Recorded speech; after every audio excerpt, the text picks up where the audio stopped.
Getting ready? Yep.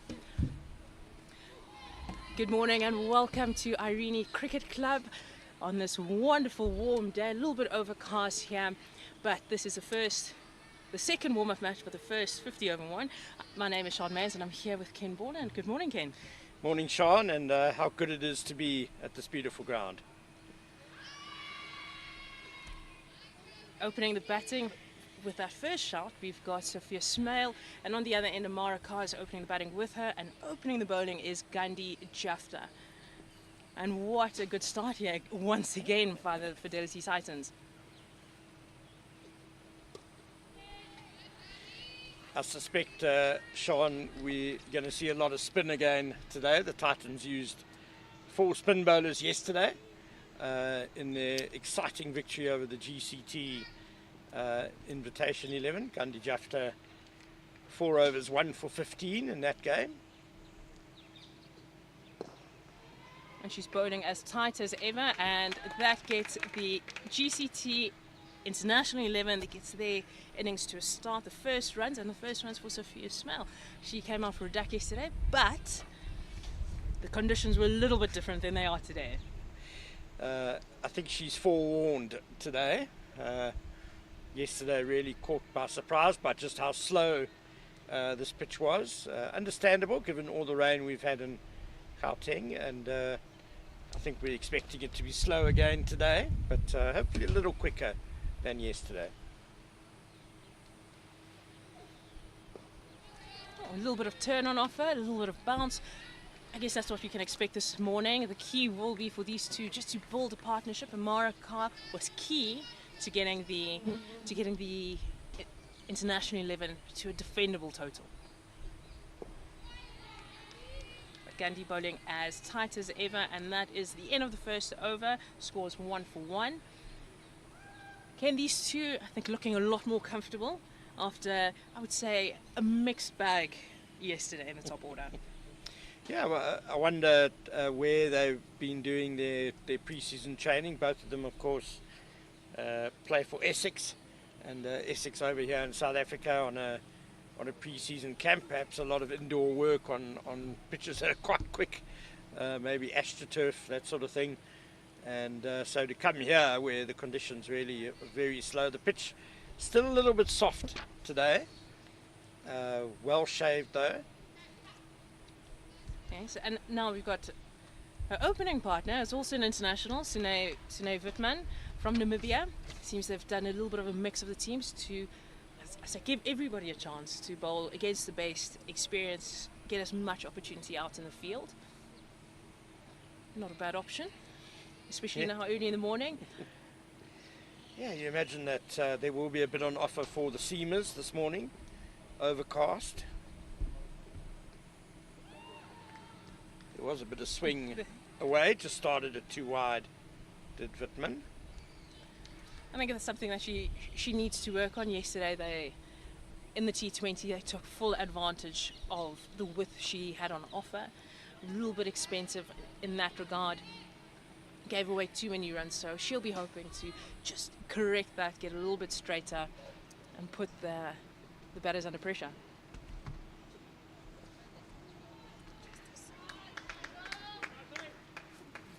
Well, there we saw just how slow this pitch is. Wittmann digging it in short, and Smale on the pull, but only just managed to get some bat to it. Just dying in front of her. A little bit slow. You see, I think she was expecting a lot more pace, given what she has seen. She's played. She has practiced with Sune.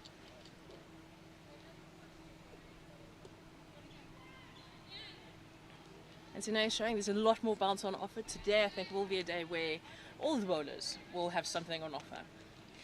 And it could be quite awkward bounce. People always sort of think of bounce as always being fast, pacey wickets. But sometimes as a batter, when it's that slow tennis ball bounce, it can also be quite awkward to actually get your timing right. I think Amara Carr will have the better experience. She was out there longer. And she nicks that one, just goes searching through the gap. A little bit of a gap between, a big gap between first slip and the keeper. But good start there for Sune Wittmann.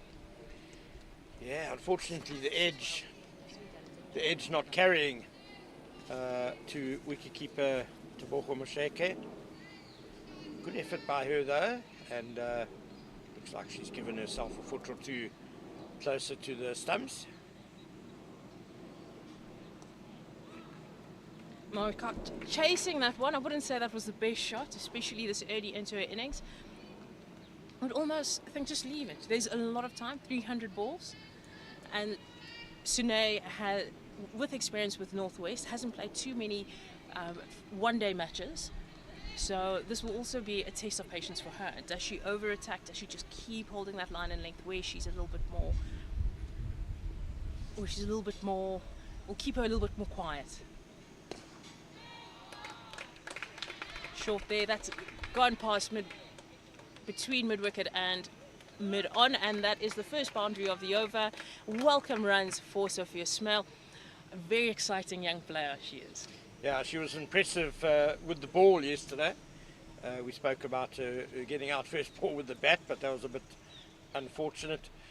She is an all-rounder, and she just showed there she's starting to get the timing right on this pitch. Very nicely put away, well in front of square by Sophia Smell. And yeah, patience is going to be a big factor today, I think. 50 over cricket. Like the men, I guess the ladies play a lot more T20 cricket these days. So it's 2.5 times longer than normal that they've got to bat, and 2.5 times longer spells bowling, quite of 10 overs rather than 4. That over went for 7. This scores 8 for no loss. And Gandhi Jafta on the money once again. A very interesting celebration she has when she gets a wicket. I think all opening batters are excited, especially if you don't get to bowl too often. Yeah, she's a naturally ebullient character, Gandhi Jafta, so no surprise that she pulled out a special celebration yesterday. She is a very experienced campaigner, and I would say she's keeping it very tight, especially in the power play. In 50 over cricket, you want to keep everybody as quiet as possible, especially I'd say you have a lot longer spell with only 2 fielders out in the deep. Gandhi only opting to have the one at deep mid wicket.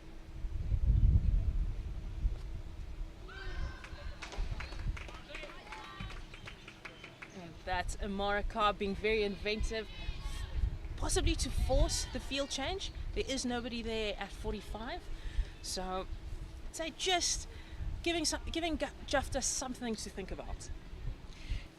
Yeah, Sophia Smell, just a bit of a loose drive there. I think she was seduced by the good length from Wittmann. She thought it was there to drive slightly across it as well, aiming more over mid-on and perhaps straight back from where the ball came.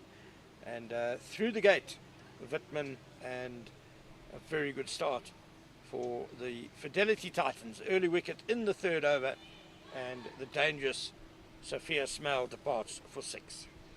And incoming is the Japanese captain, Mai Yanagida, a very experienced player as well for Japan. Lots to offer here. Also keeps very busy at the crease. She wants to score runs, she is attacking, and I would say will want to take the game to the Titans, but this will be a different challenge for her. One-day cricket isn't like T20 cricket where you can play your shots over and over again. She'll be looking to keep busy. Both players at the crease like to keep busy, and there was a field set change with Sweeper out, but Sweeper's coming back in on the offside. Captain Robinson has done her homework.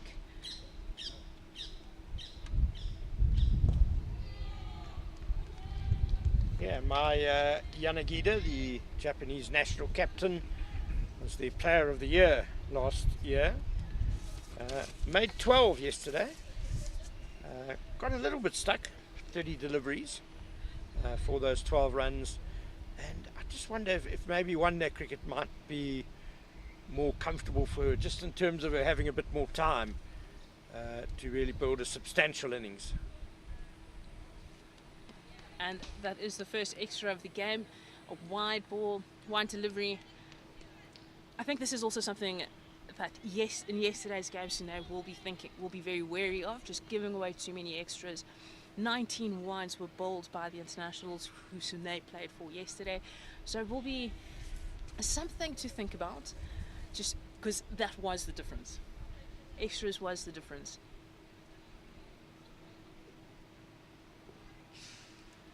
Yeah, given that the Titans scraped home off the last ball of the match yesterday, the GCT Invitation 11 bowlers will be very remorseful for the 19 wides that they bowled. That's 3 overs and 1 ball extra, which obviously made a massive difference in that outing. Sune Wittmann played for the GCT Invitation 11 yesterday, playing for the Titans today. Oh. And that's a chance. Yanagita going and flashing her bat at that, gets good contact, goes straight to point. Unfortunately, Kutsa couldn't hold on to that one. Another, I'd say that's a chance gone awry. Just a little bit of a simple catch. She'll be disappointed. But Yanagita showing that there is intent. And this is something that she did show yesterday, but just hit the fielders. Constantly hit the fielders. So she'll be wanting to find the gaps a little bit more, take her time. Yeah, I think Yanagita probably should have actually just let that ball go. It would have been called wide. Instead, she threw her bat at it, couldn't really control it, hit it straight to Rishia Kutsa at point, who juggled, and I thought she was going to grab the rebound, but sadly not. So Rishia Kutsa is a much better fielder. I think she will be disappointed in herself. She knows that she can do better and does do better normally. And that is Maya Nagita off the mark with a welcome pull. She's a very strong square of the wicket. She did show that in the T20 match yesterday. And we see a field set change with sweeper on the offside going to the boundary for Amara Khan, who has shown that she wants to target that boundary. I wonder if Kutsa, that ball came out of the paddle courts. Kutsa is facing at point, she'd be looking straight across the field towards the, actually it's tennis courts, not paddle courts. A bit obsessed with paddle. Straight out of the tennis courts, maybe she picked it up a bit late. It was straight to her.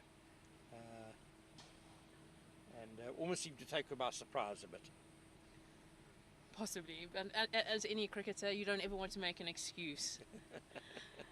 And that's the end of Sune Wittmann's over. The score 14 for 1. With Gandhi Jafta continuing, she's been very tight, and I think will be key here again. But Yanagita is an exciting player, as she was Player of the Year in Japan. And hopefully she'll be looking to just find the gap a little bit more. She's a busy player, likes to run between the wickets.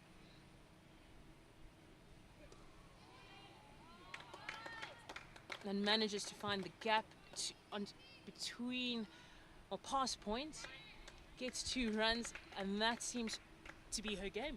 Place score of the wickets. That was beautifully timed. Didn't it make a lovely noise off the bat? Not that short by Gandhi Jafta, but as you said, very strong square of the wicket. She is a short batter, so that's not overly surprising.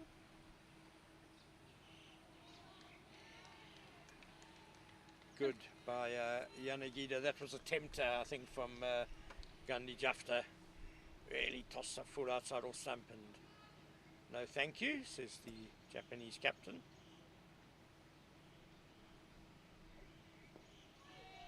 And that's a really good option for Gandhi Jafta coming around the wicket, changing the angle to Yanagira, who is very strong square of the wicket. A little bit circumspect when it comes a little bit straighter. So a very good option, ensuring she doesn't have any room to play square, but they managed to, say, steal a run.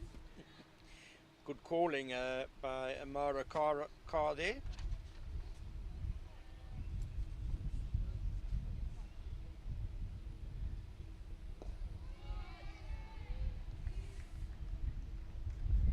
Marikar looking a lot more settled after that nick and that wayward drive earlier on in the first 4 overs. Looking a lot calmer.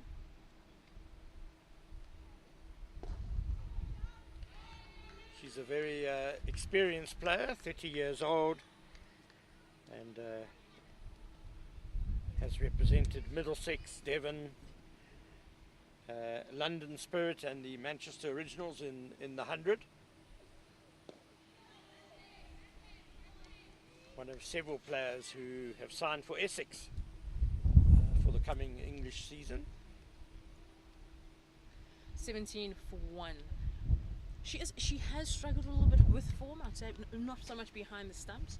She's a very good keeper, very good hands. So I think this is exactly what she'd be looking for, to get some time in the middle, spend as much time as possible, bat on ball, and she has shown that even when the pressure's on, she'll do what's needed. She will dig her heels in and make it as difficult as possible for the bowlers.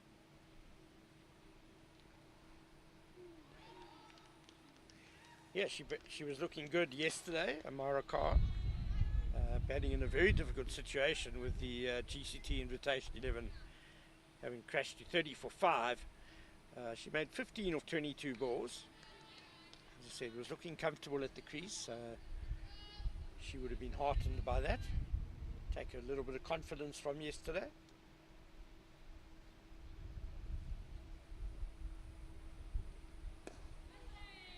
A much better line from Wittmann.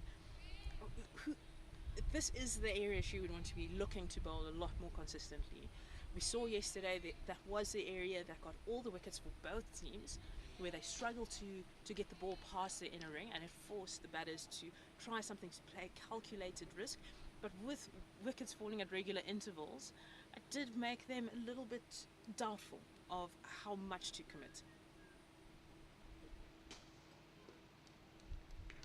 Yeah, that run was too wide, but as you say, Sean, if she can get it a bit tighter to off stump, she's made a couple just move away nicely from the right-hander. She's found a couple of edges already, and as you say, if she gets that line right just outside off stump, it will certainly create a lot of hesitancy for the batters.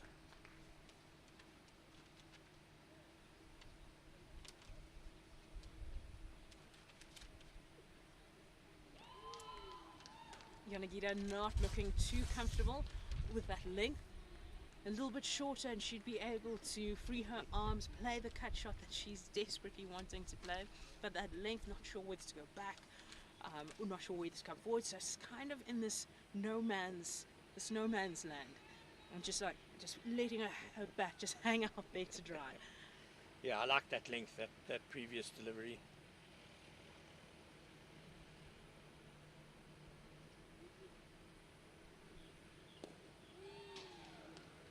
Good to see the Fidelity Titans fielders in the ring are walking in pristine. They seem quite aggressive, certainly putting the pressure on the batters, not giving away any easy ones.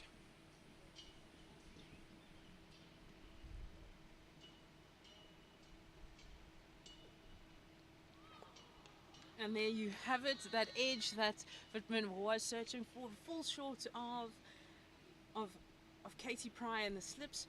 That brings it into her over. She will probably want, I want another one. Give me another over. 17 for 1, a very quiet over. Yeah, I wonder, we saw again an edge dropping well short there. Yamagita playing it off the back foot.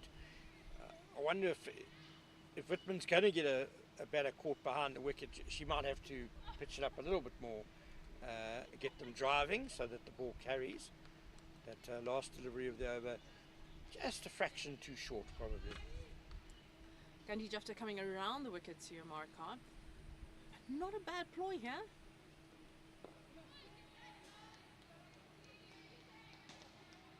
But I like the intent that Khan is showing towards the spinners, especially looking to sweep, playing the paddle, just getting busy, keeping the bowlers, keeping Jafta on her toes.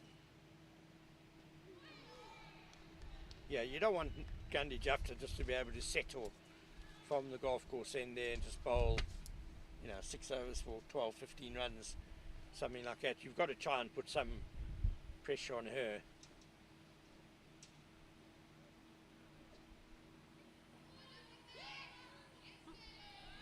Some turn on offer there. Gandhi Jafta just varying her pace, just keeping her on her toes, and is up for the challenge. Is saying, well, you're going to be busy, well, so will I, and this is what you want, especially from a seasoned campaigner like Jafta. Marikar just getting it between the gap between square leg and 45, and manages to find the boundary, welcome boundary, which is what you want in the power play, which forces the field change. Long on is coming in, and deep square leg, square leg is now going out to deep square leg. Not a bad option. Amara Khan, this does mean that she will find the single a little bit easier, just forcing the field change, which is what you want, especially in the top order.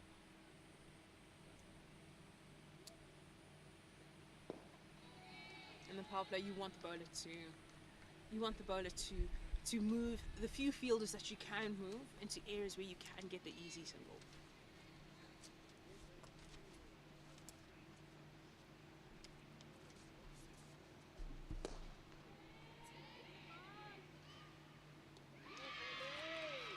And that is the second wicket, a direct hit from Paulina Mashishi. And that brings an end to Amara Khan's innings.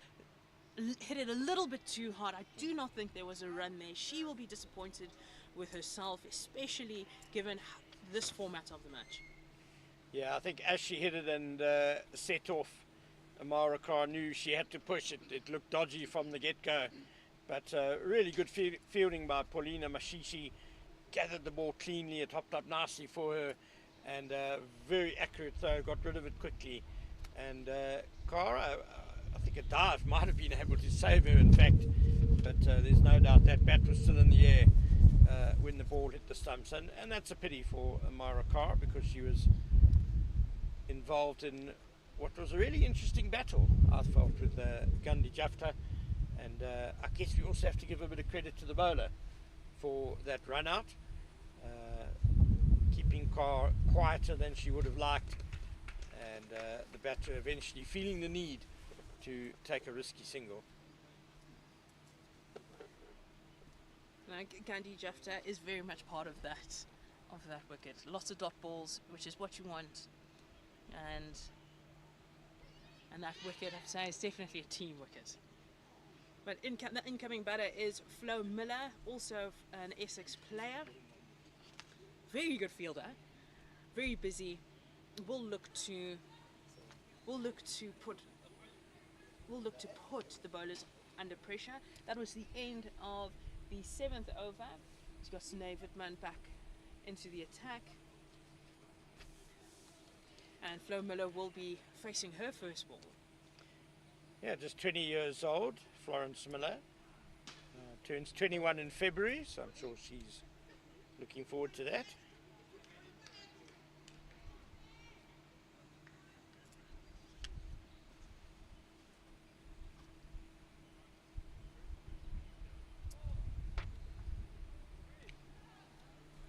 A little bit of a wayward one there from Sinead Wittmann. A little bit too full as well. I think Flo Miller would have probably liked to have got to get some bat on that. Easy way to get some runs. You miss it, it's a little wide. You get some bat and potentially a boundary. or if you're unlucky, you get a little tickle through to the wicketkeeper. But good idea from Sino Wittmann, going for the block hole straight away to the new batter.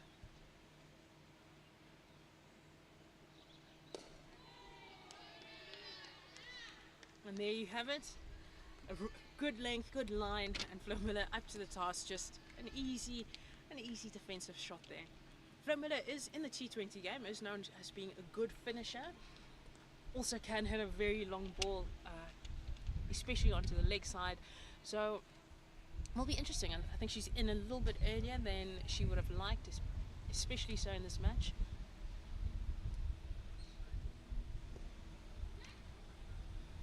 And she skies that one, and it becomes an easy catch at mid-wicket.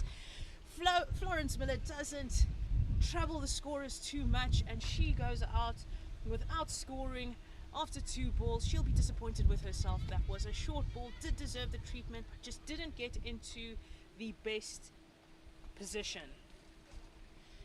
Yeah, I think on this still fairly soft pitch, with spongy tennis ball bounce, the cross-batted shots are going to be quite difficult at times, and so early in her innings, when she hasn't really got the pace of the wicket yet, perhaps she would have been better off playing that with a straighter bat. But off the top edge, skied straight up, and I think it was Katie Pryor who had a relatively comfortable catch at mid-wicket. Sino Wittmann, well, the Fidelity Titans will be delighted that she's playing for them today. Yes, Sino has got the Fidelity Titans off to a dream start. That does bring in Ava Gray, also an Essex player, and scored a handy, after a vital 45 runs for the GCT international team. So it got them to a defendable total where the ball came down to the last ball. A lot of, I'd say, responsibility on her shoulders, but a lot of time. There is no pressure. She just has to take her time, play herself in, and get a look at the wicket. Yeah, it was a fabulous effort by Eva Gray yesterday, made nearly half the entire GCT total of 96 for 8. Scored 45 not out of 33 deliveries. Really good innings by the 24-year-old.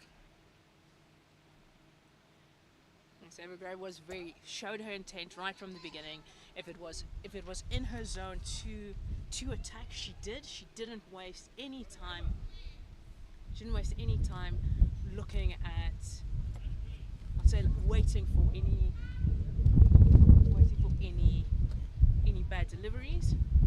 There seems to be a little bit of a delay.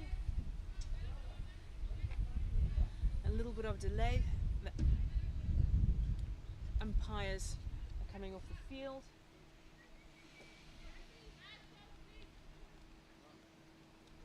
Not quite sure what the delay is, but it does allow for the players to have a little bit of a drinks break. I think maybe they want some sawdust. The umpire taking a long look at the landing area there for Sino Wittmann. I think Sino Wittmann wants to almost bowl her, I'd say, the 5 overs in this power play.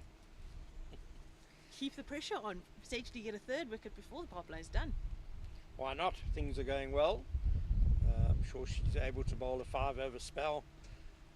So just to recap, that the Fidelity Titans won the toss and elected to bowl first this morning, and so far it's really paid off for them with 3 early wickets. Sophia Smale was bowled by Sino Wittmann for 6, and then Alara Carr, who was looking good, looking set, and unfortunately got herself run out, direct hit by Paula Masishi. And then just a couple of deliveries ago, Florence Miller caught off Sino Wittmann for a 3-ball duck. Yes, Sino starting off her spell very well. So far her stats are 2 wickets for 11 runs and 3.4 overs. This is her 4th over. She is raring to go. She has said that today she's feeling good, And what bowler wouldn't? When you win the toss, the conditions as they are, something on offer for the seam bowlers, just getting a little bit of movement. She will not be complaining. Probably say, give me 2 more, let me bowl my 5. Well, especially since she's having a bit of a break now with the delay in play. I think they are looking at the landing area there from this Wally van Heerden end. Titans coach, interim head coach, Ati Maposa, out there. Is he concerned for the well-being of his players as well? Especially with the tournament, the main tournament starting on this Friday. There are so many opportunities for spectators. If you come to the game this weekend, to any of the games, you have a chance to win a pair of John Doe sunglasses. Come to Irene Cricket Country Club. Come to the cricket, take a picture, tag Global Cricket Tournament, and you have a chance to win yourself a pair of John Doe sunglasses. Yeah, John Doe were one of the supporters of this inaugural tournament last year. It was played a little bit earlier in January last year. But, an instant hit, the Global Cricket Tournament, and especially since the organisers, the Fidelity Titans, went through that tournament unbeaten. They beat the Eastern Storms by 8 wickets in their opening game, then beat the Lions by 7 wickets, and once again beat the Eastern Storm by 9 wickets, and then the Lions by 5 wickets in the last game of the tournament, which was quite a thriller. That was a good game to round off a very successful Global Cricket Tournament number 1. And it's becoming so successful, there's another giveaway. Right, you can win yourself a pair of Koi Afripods 1. You need to attend the Global Cricket Tournament on Friday, on the 17th of January at Irene Country Club. Snap a photo at the tournament, post it to your Instagram story, and tag Global Cricket Tournament and Koi Africa, and you could win yourself a free pair of Afripods. Yeah, Koi, great to have them back as well. Lots of conversations here with the coach and his opening bowler. He seems very excited. This could be a low scoring thriller, but we do know that Evergrey is there. Could add some resistance to this, but they are going back to the field. Sine Wittmann has 2 more balls left in this over.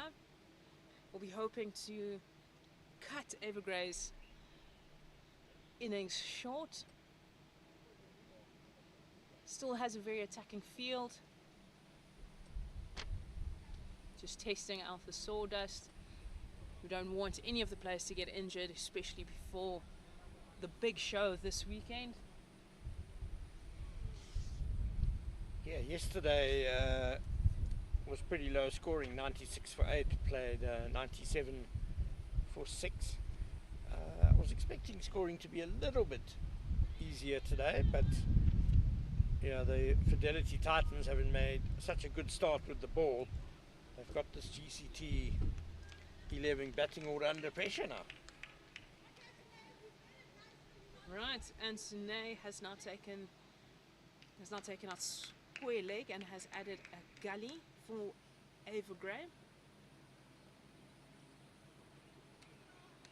And not the way you would want to start after that break, but I guess maybe her rhythm was, I'd say, a little bit disturbed after that break, but gives her another chance to bowl at Evergrey.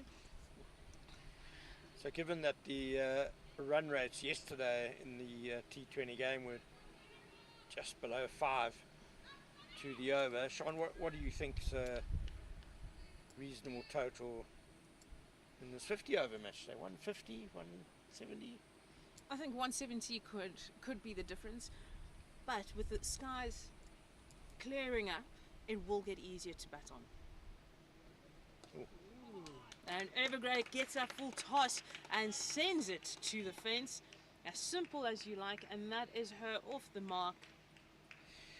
Well, poor Sunay Wittmann is obviously really battling with her landing area there. You can see her down on the ground now, doing some more work. She's so troubled by it that she switched to around the wicket for that delivery, and it all came out rather wrong, a leg side full toss.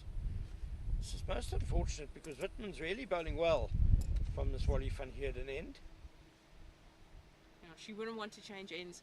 You want to stay where you are, but she is a Namibian captain, and I would say who has a lot of experience, has experience here in the Highveld. She has played for the Northwest Dragons, so a comeback is expected from her. But yes, Kane 170 at least is what they'll be looking for.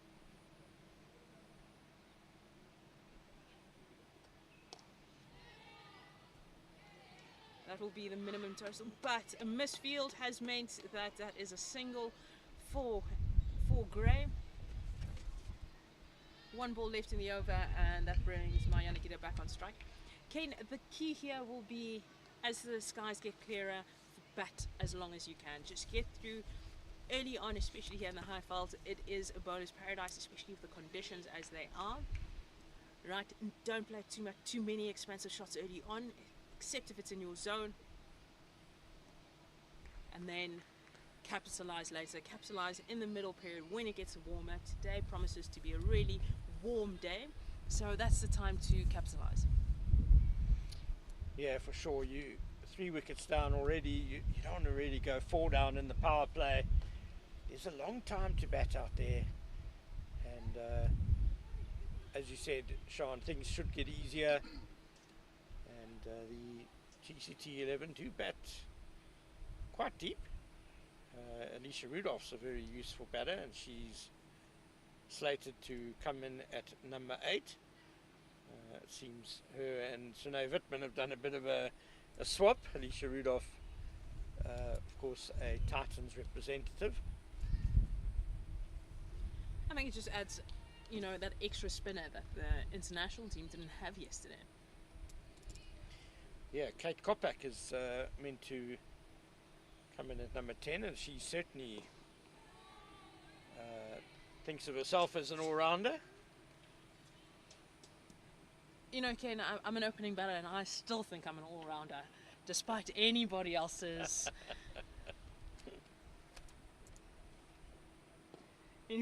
opinion. I am an all-rounder. When was the last time you got a wicket, Sean? Depends on what level. One day international, that was 2021. At least you got one.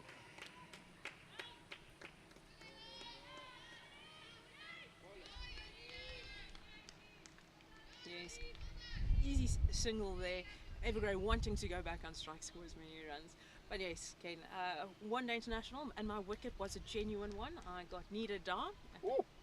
So, I'm no mug with the ball, but, if my captain would just let me bowl a few more overs, I'm very sure I could be the difference. Nida Dar, that's a nice one to have in your pocket. Kane came off one of the worst balls I've ever bowled, but I guess that's the beauty of being a spinner. And I think she will agree as well. It's called lulling them into a false sense of security. It's the 3 jaffers you bowled before that earned the wicket. Ken, you should really commentate when I play. I promise you'll make me look better than I am.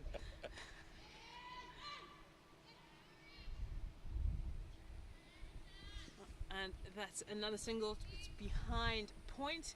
Kutsa getting a hand to it, otherwise would have been more runs there from these two that are running very well between the wickets. Jafta, I suspect this could be the last over in her spell before we see a change. She will be key, especially in the middle overs, just providing, so just being able to hold up an end. Yeah, it's always the question when you open the bowling with a spinner and they go well, is how long do you keep them on for?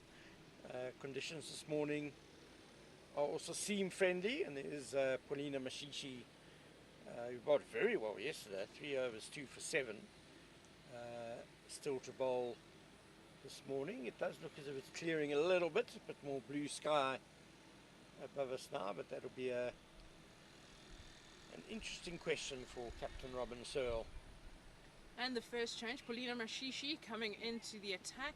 She was the one yesterday, we did get it a little bit wrong. Paulina Mashishi was the one opening the bowling and got 2 wickets in her first over. So I think if you might see some circumspect shots here, they'll be very wary of how to play this.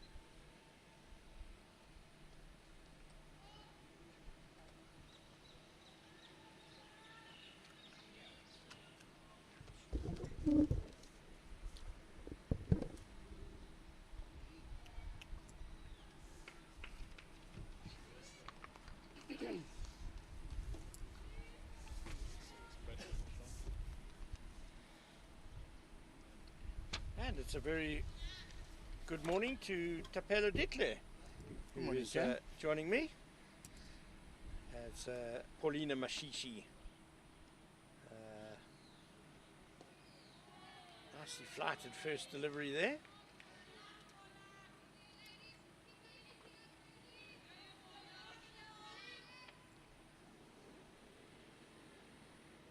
It's a very good start by Paulina.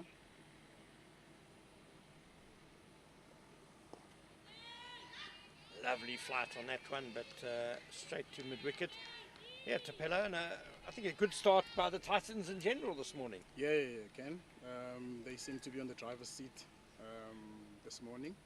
Hopefully they can just keep up with that as the day goes. Bit flatter from Mashishi and turned her around the corner for a single. Yeah, look, I think the Titans would want to carry on putting pressure on the batters. One thing that hasn't actually been happening throughout these innings is the strike of rotation, you know. Strike rotation. If they could just look to rotate more, you know, that also puts the bowling side under a bit of pressure. Oh, beautifully bowled by Mashishi. That one just went straight on past the outside edge of Yanagida's bat, and good first over by Paulina Mashishi comes to an end. But yeah, good point, Tapelo. Just impressed with how the Titans have been pretty tight in the field. That inner ring has been on their toes, and there have been no easy ones being given away. Yeah, Ken, I mean, you get very motivated as a bowler, you know, when your fellow teammates are actually willing to throw themselves on the ground to just stop that single, you know. It also kind of puts a lot of pressure as well on the batting side. Seeing that, the GCT internationals are currently 32 for 3, you know, which is a very good start for the bowling side. Gandhi Jafta is continuing. Peeling for the court behind that one, turning back into Eva Gray, swishing at it, going for the cut.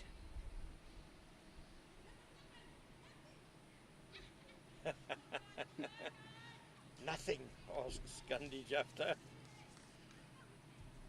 Always very vocal, and you can always just see how much she loves playing the game. Worked away through square leg for the single by Gray. I think looking at the way they're actually playing Jafta, I mean, she's on the money there, you know. As a spinner, you'd always want the batters being dragged out of their crease. And she's also not quiet. She's very much challenging them vocally.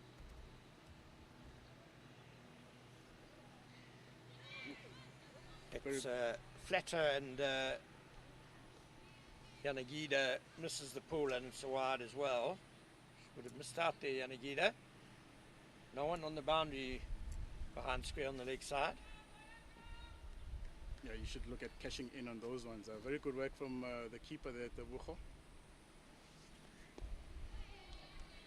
Jafta back to over the wicket. She He's switched a few times already this morning, over and around.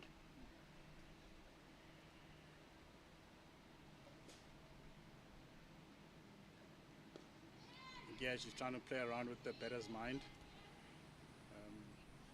So far, so good. Let's keep the dot balls going.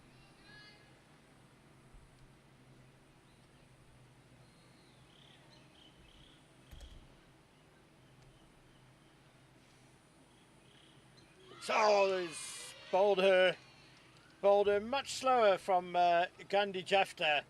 Really tossed up, and Yanagida was on the back foot trying to pull there where perhaps she should have been on the front foot. Very much so, Kenny. I think that's just one of those soft dismissals there. Didn't actually quite know what she wanted to do there with that ball. Clever bowling though, it was something different that she hadn't bowled before, and as you said, Tapelo, just messing a bit with the batter's mind. Yeah.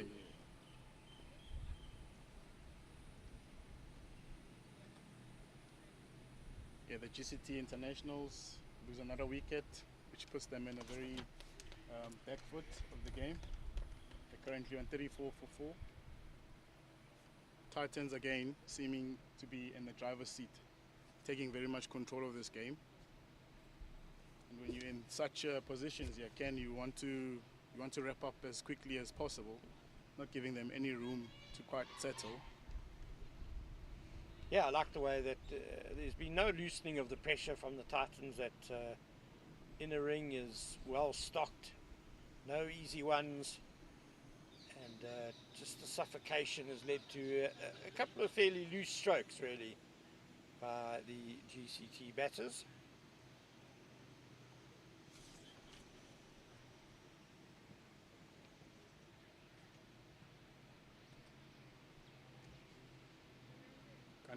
Gandhi's Jafta's plans seem to be working on her favour, more or less of the team. That's behind square on the offside. And a couple of runs for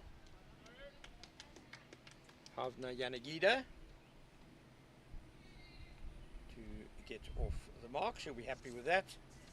And the end of a successful over by Gandhi Jafta. I think you actually get a lot more excited as a bowler if runs are coming off the bat like that. You know, the thing is now you just want to check if what the captain is kind of thinking now at the moment to say Gandhi's holding that one end very beautifully that side. Is she keeping it on, or is she probably just looking to try something else? Polina Mashishi to continue.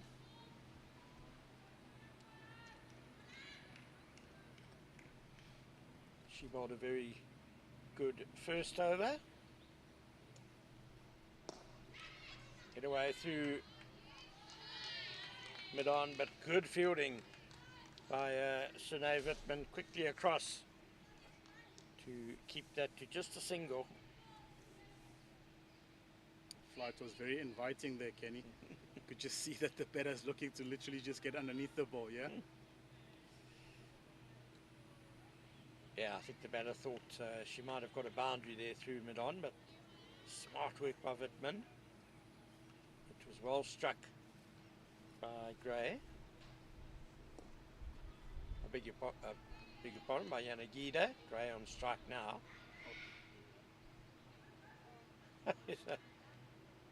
Appeal for a run out. I think that took a ricochet from the batter as well. Yeah? Yes, yeah. Yeah, I mean, looking at the pace that Polina is like looking at bowling the ball, you almost want to look for those low-risk boundary options. You know, with the mid-on slightly in, you got to back your skills to just get down the wicket and look to hit over the bowler's head. Yeah, reaching far forward and popped up there by Gray. I agree with Tapelo, there's been very little aggressive footwork so far in this innings. No one really using their feet to the spinners. Oh, swing and a miss, lucky for the batter. That's Just angling down the leg side. Titans used 4 spinners yesterday to very good effect. Masishi, the second of them today, and I'm sure we'll also see Alicia Rudolph. Apparently Alicia is playing for the other team today. Oh, that's right, she is, yes. The leg spinner, Ricky Akutsa. We'll see her, no doubt. That went a little bit quicker there from Paulina, yeah? Good change of pace.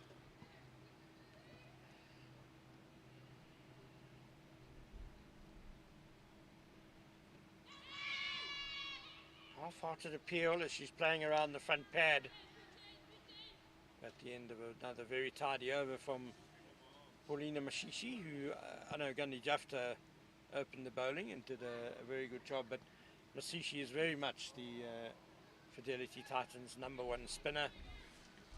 She's had a fantastic couple of seasons. As 36 for 4, the GCT Invitation 11. It's been very tough going for them sent into bat this morning. Yeah, you can see Robin is also sticking with Gandhi as well. Nicely driven, but straight back to the bowler. It's almost as if the batters don't have any other options here, Ken.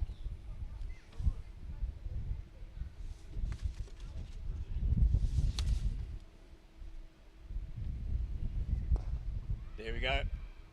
Over the top. First one we've seen go over the top. It'll just be 1 too long on. But good shot by Yanagida. She's only just come to the crease. For sure, Kenny, showing some intent there. I think that's what they actually missing now, the GCT International, to show more intent and look to score.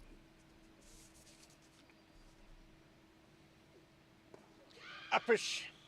1 bounce to cover. Nicely bowled again. Much after really floating it up there, but just not quite the length for Gray to drive.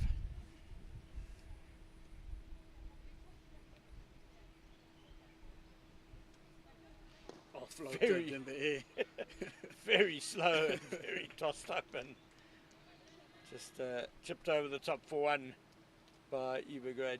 Gandhi Jafta is really pulling the strings here, bowling some tantalising stuff. She does have a wideish mid-on up and a mid-off in place, as well as a long-on interesting field setting. Straighter clipped nicely by Iwazaki. Just the 1.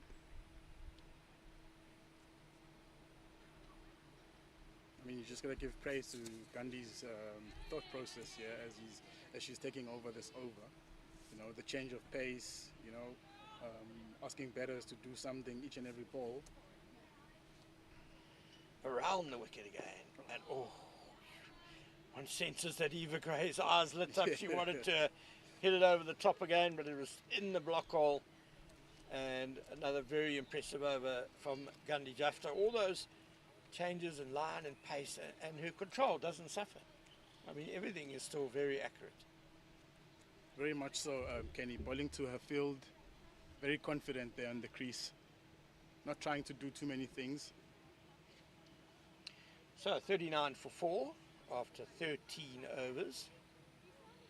Masishi is making her way to the Wally van Heerden end. I think the pressure keeps building up on the GCT internationals, Kenny. They don't want to find themselves struggling in the middle period, yeah? There's that tennis ball bounce again and a bit of turn. The pitch still a bit soft this morning, so there will be grip and a bit of turn.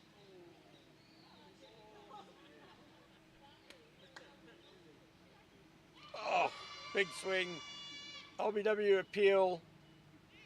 The slog sweep by Iwazaki. Must have been missing leg stump there, Kenny. What do you think? Yeah, I almost thought the rebound could have gone on to the stumps.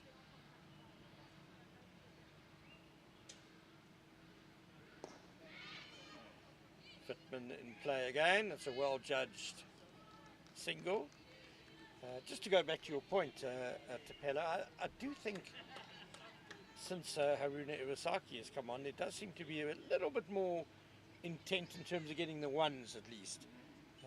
That rotation of strike you mentioned seems to have got a little bit better. Look, yeah, Ken, I mean, they've had enough time to assess the conditions.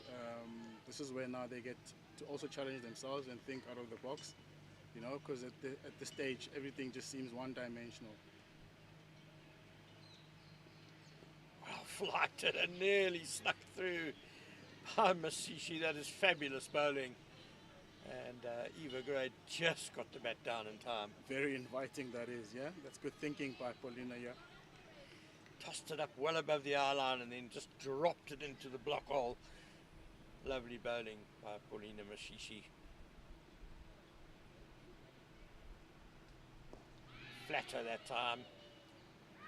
And you also got to give props, I mean, to the fielding positions. I mean, they only just have one player out on the boundary, which is now asking the batters to actually do something out of their comfort zone, you know, looking to hit over, which that will also just create a lot of chances for the bowlers. Very much good thinking here by the skipper. Yeah, 40 for 4 after 14 overs, just one run off that Mashishi over. And I agree, I think Robin Searle, the captain, has got her field placing spot on. There's the fielder on the leg side boundary for if one of the batters does try a slog sweep as a release shot, but otherwise everyone's in the ring and really stopping those singles. No easy ones on offer as we see a change of bowling, and it looks like Tiani van den Heerful is coming on to bowl from the golf course end.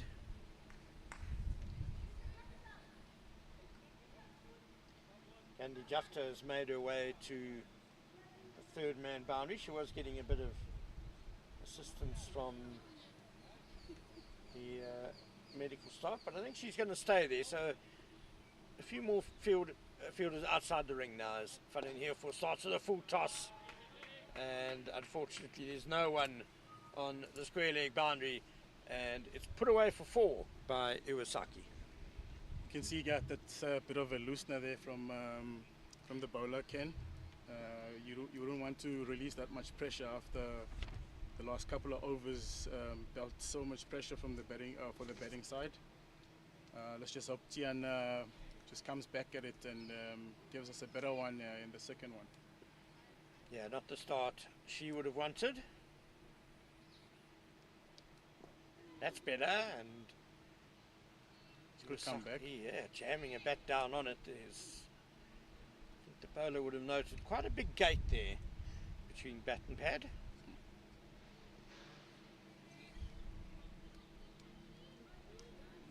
I fancy that was only the third boundary of the day so far.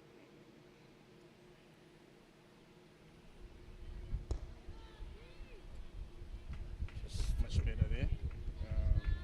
Nice and easy to mid on for a single. I think if they actually look at doing a lot more of that, Kenny, which is also something that's going to release a bit of pressure on their shoulders. You know, you don't want to not score for such a long time. You know, you've got to show intent. You've got to show that you want to get runs on the board. I mean, if you're looking at the overs gone now, it's 14.3 overs. They're currently 45 for 4, going at 3.1 runs and over, which could slightly improve. I mean, given the fact that we've had ample amount of rain, the outfield is pretty much decent for that. What do you think, Ken? Yeah, Arini Country Club have done a fantastic job. It's been an unbelievably wet last month in Gauteng. Nice drive, but straight to mid-off. Yeah, some better confidence shot there, Ken. You need to show intent. I mean, you got to think out the box. I wonder if Robin Searle has maybe just released the field a little bit too early. Maybe she should have seen what Van den Heerfel did first. She's settled into a very good rhythm now after that first ball full toss, and that is a single, no leg by, signalled by the umpire. I think Andy Jafta was excited from third man there, thinking it might have hit the boot. It was fallen up there and seemed a possibility, but the umpires ruled it came off bat.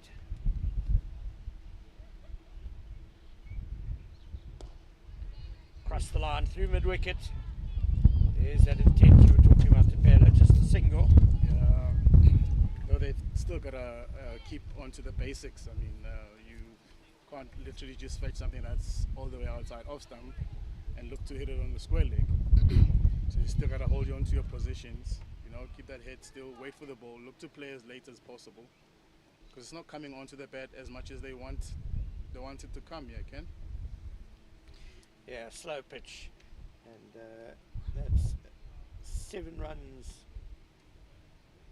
Actually, it was a leg by, so it did come off the boot. Surprising, not more of an appeal made by the Titans. So 7 runs off the 15th over. It's 47 for 4.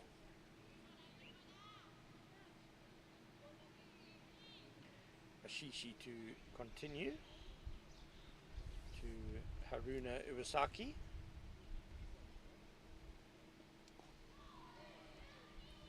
Dot ball. I'm still in favour for this attacking field placing. You know, very confident from the skipper. You know, when you trust your bowlers to deliver. There we go, a chance. Yeah, it was just a little bit wide of mid-on, but Sine Wittmann's eyes would have lit up there for a moment.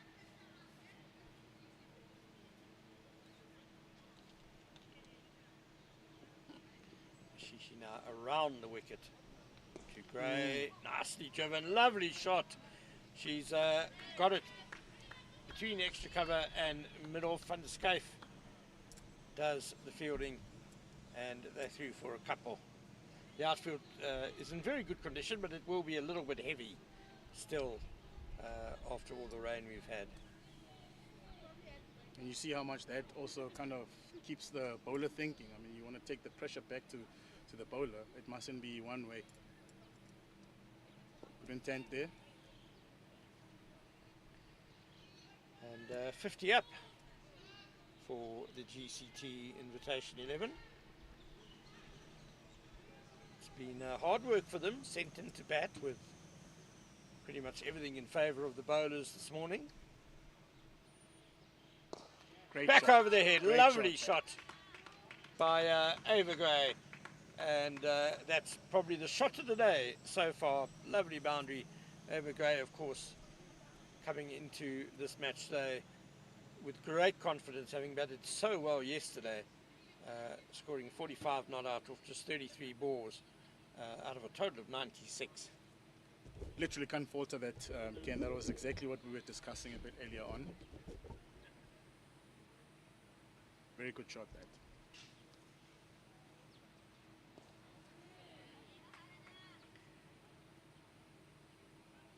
Defends it to end the over. Yeah, pardon me, it was Haruna Iwasaki who hit that lovely straight drive for 4. So end of the over, 16 overs gone, 54 for 4.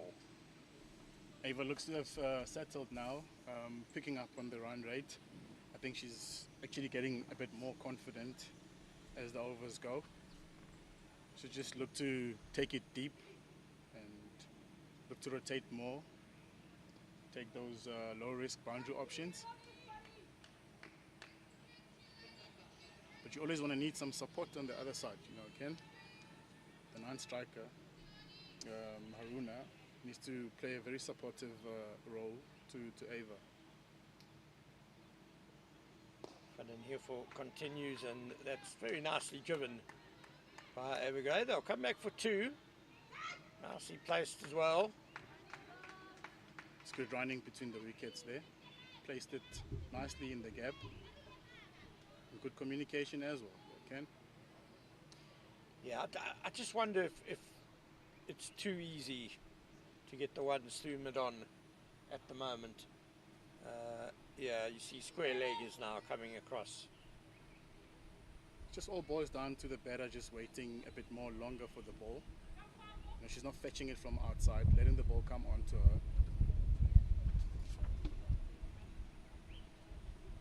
Short and shoveled away through mid-wicket.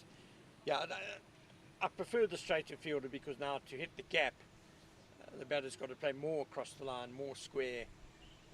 Things are more likely to go wrong. That first delivery, it was just too easy for her to punch it with a straight bat through the gap where Ricky Akutso is now standing. It's nicely bowled by Van den Heuvel, better length there. You see Haruna there turning a bit square there.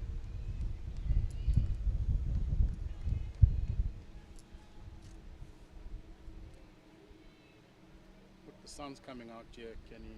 Surely the pitch is going to do some drying out. And it looks like the longer you stay, the easier it becomes, you know? Yeah, there's certainly a period of adaptation needed for the new batter to get used to the slowness, the stickiness, the tennis ball bounces there, and it should quicken up though as the sun works its magic. Fuller from Van den Heuvel. Look, there's still plenty of time in the game, Kenny. You're looking at more or less 33 overs to bat. If you play yourself in, you know, look to keep your head up and bat long. Trying to hit over the top, she has succeeded. Has Izukawa running away towards the extra cover boundary, and they're back for a couple more. So Haruna Izukawa is proving a very valuable partner here for Ava Gray. Certainly ticking over nicely as the end of Van den Heuvel's over. It's 59 for 4, 5 runs off the over. And time for a drinks break. Do join us in a couple of minutes.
Welcome back to Irene Country Club from the first drinks break, where the GCT International 11, having been sent into bat by the Fidelity Titans, are 59 for 4 after 17 overs. Just a little bit of a rally at the moment between Ava Gray on 22 not out and Haruna Iwasaki on 11, and it's Eva Gray who clips that nicely for 1 to get the invitation side underway again after drinks. Yeah, welcome back, Ken.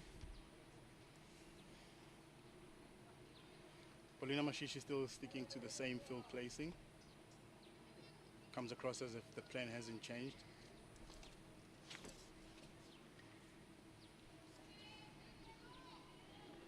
You almost want to have Haruna playing a lot more straighter, you know, sort of that twisting of wrist there, Ken.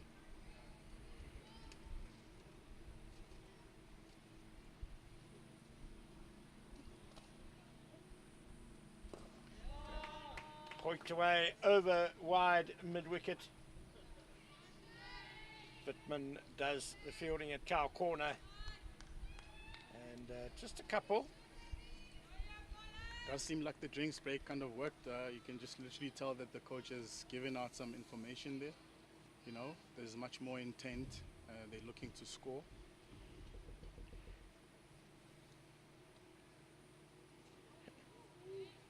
Caught wide, turning down the leg side there. Yeah, I think it's one of those days where you almost divide the innings up into two halves. Sent into batting first. The first half of the innings, or at least the first 15-20 overs, are going to be hard going, tough going. And it's almost damage control. Try not to lose too many wickets. And then you've got the second half of the innings, say the last 30 overs, in which conditions should ease. It should become easier. They'll be hoping the pitch speeds up a bit. And hit straight to mid-wicket and gone. The cross-battered sweep from Iwasaki. And she's gone. Paulina Mashishi strikes. I think she really bought herself that wicket, Jack. And if you look at the previous ball that was hit over the bowler, you know, it was a touch slower. Looking at the same ball, but with a bit of more pace in it, which the batter was unable to get underneath and take it over the fielder at mid-wicket. That's brilliant bowling from Paulina Mashishi. GCT internationals, currently 63 for 5. And you don't want to be losing wickets at regular intervals. Yeah, again, they're finding themselves, digging themselves into the hole. Good though for Titans. Very good start from the drinks break. Yeah, Paulina Mashishi just stayed patient there, sticking to her lines and lengths. And eventually the mistake came from Iwasaki, trying to hit over the inner ring, and couldn't clear Katie Pryor there at mid-wicket. As we now see the Namibian Rasta Deergaard coming to the wicket.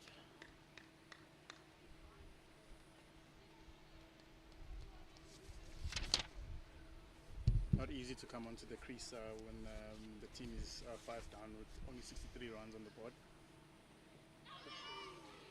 Stifled appeal for LBW to end a successful over for Paulina Mashishi.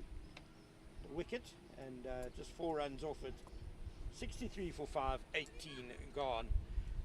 Eva Gray is going well there. She's on 23 not out, so really Rasta Deergaard's job is just to stay there. She's an all-rounder, Deergaard, she can bat, and her job just to stay with Eva Gray. You know, as we keep saying, a lot of overs still to bat. You're looking at Titans, also looking at squeezing and taking as many wickets as possible. When you're in this sort of driving seat, you want to clean up as quickly as possible. Pulled away powerfully by Eva Gray, running in. Oh, put down at cow corner. She had to come in it quite a long way.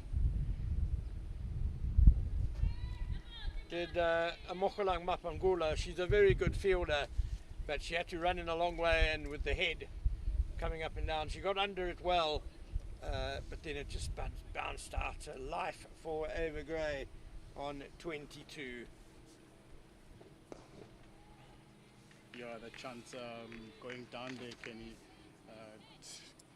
Looks as though she took quite a bit of time to take off. You always want to get as quickly as possible on the ball, position yourself very well. But yeah, it was a very, very good effort from her.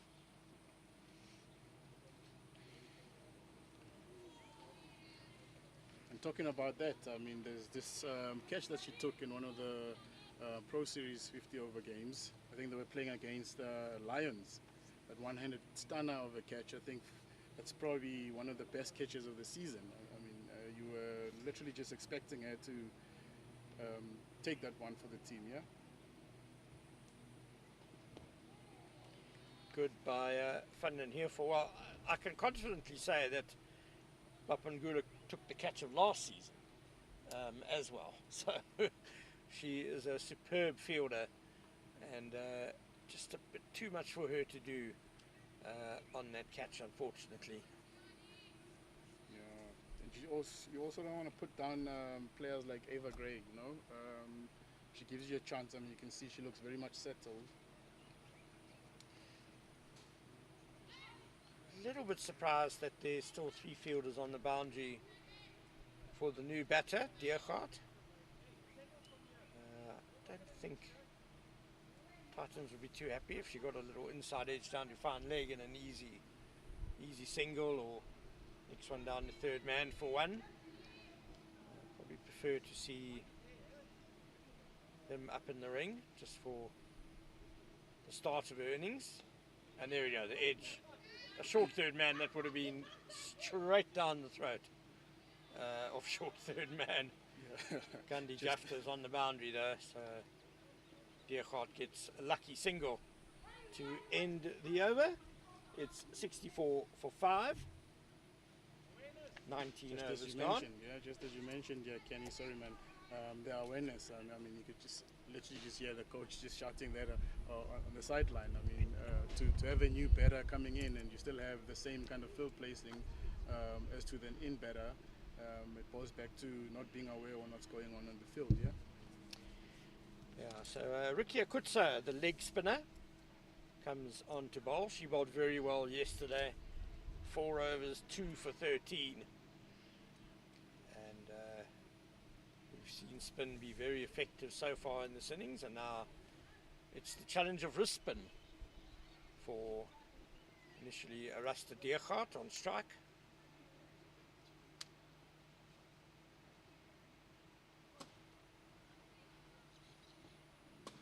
I reckon you would have probably just given Paulina one more.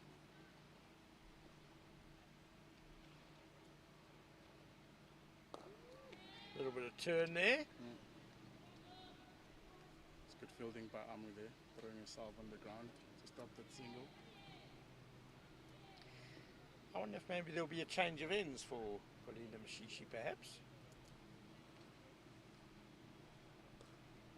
Cut away.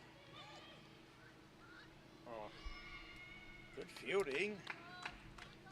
Brilliant team throw. work, But good running between the wickets as well. The single safely taken.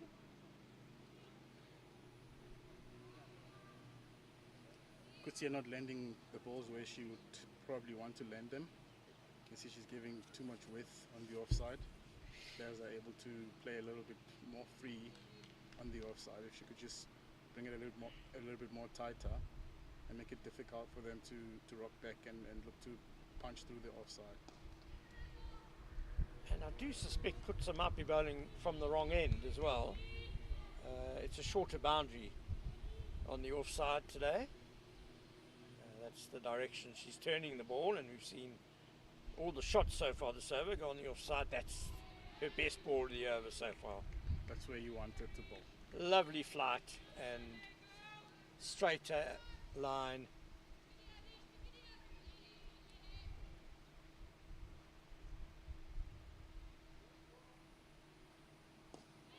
better by Kutsa. I get that perhaps you want protection from the slog sweep, but I would fancy telling the batter, right, you've got a short boundary on the sweep, do it against the turn. Clipped off the back foot to mid-wicket, no run. So Rikia Kutsa, those last 3 deliveries, certainly found her line and length very well. 20 overs gone, it's 66 for 5. And Sean Myers will now be joining Tapelo Ditley.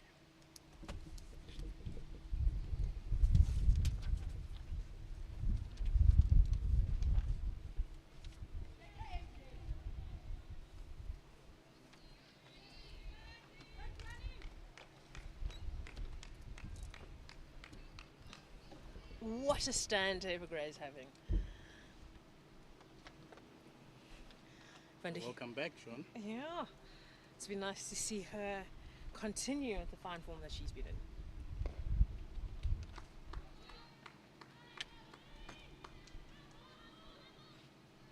And Rasta is not normally, so this is a lot lower down the order that she'd be batting for the Namibian side, but you know, no mug with the bat as well. She's busy, she wants to score runs for her team, so that's always a positive. Oh, bit of a loose shot there from Gray. I think didn't come onto the bat as quickly as she would have hoped, which is not exactly what she would be hoping. Very lucky to have survived that. Yeah, very lucky to have survived that. I mean, as you're talking about how busy Diergaard is, I mean, that's what you're probably looking at having now in these middle overs.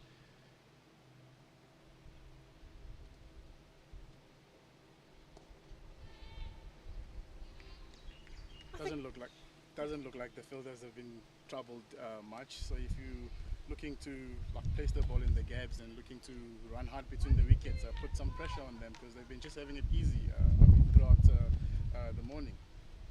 Yeah, with the way they started, Evergrey has come in, has created that stability in the innings. Yeah. A little bit of miscommunication there. I would say that ball went into the gap and, no run taken. Not what you expect at this stage of the game. Doesn't really trouble the scorers much, yeah? Yeah, but you'd be a little bit concerned, not enough runs on the board.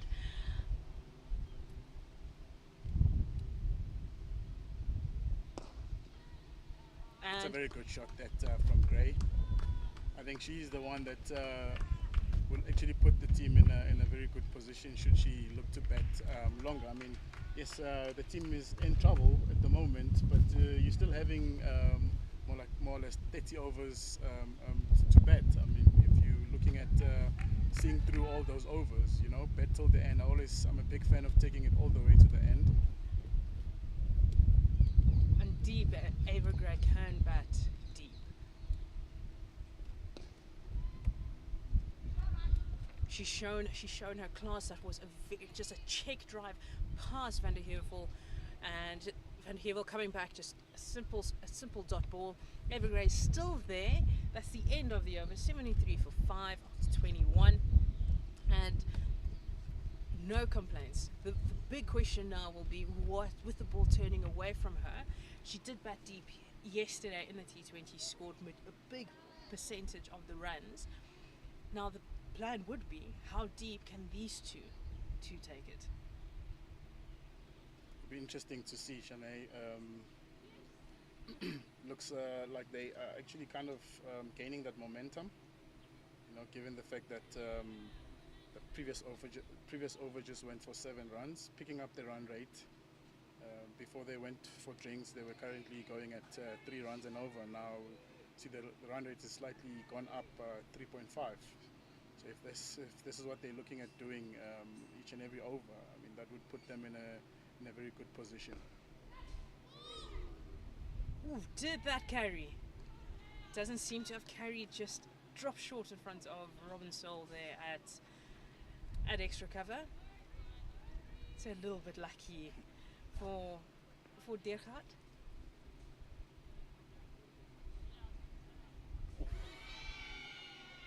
Great ball by Kutsia. I think that's the danger about playing bowlers like Kutsia. I mean, you can see Dergaard not actually giving herself enough time to wait for the ball. Playing a little bit away from her body, which creates a bit more chances for the leg break. And that's exactly what you want. Sweep and sweep some more, especially on the surface. Dergaard would have seen that this worked for Carr, worked for Evergrey yesterday. And probably that's what the conversation they're having. It's turning away, so it's tossing it up or taking the pace off a little bit more, looking for that turn. So not LBW a little bit out of the question. Oh, well bowled, well bowled. I think I'd like to agree with you there. I mean, looking at sweeping against the turn, I mean, you need to be more confident, keeping your eyes on the ball. I mean, keeping it simple and sticking to basics. I mean, that execution was brilliant. She hit it nicely down on the ground. No risk at all.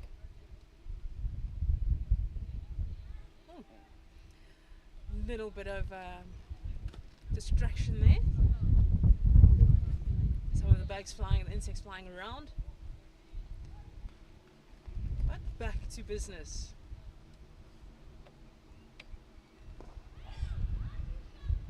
That's good cricket all around. Well bowled and nicely placed on the ground to long on for a single. That's good batting from Ava Gray. To take nothing away from Kutsia, that's also brilliant bowling.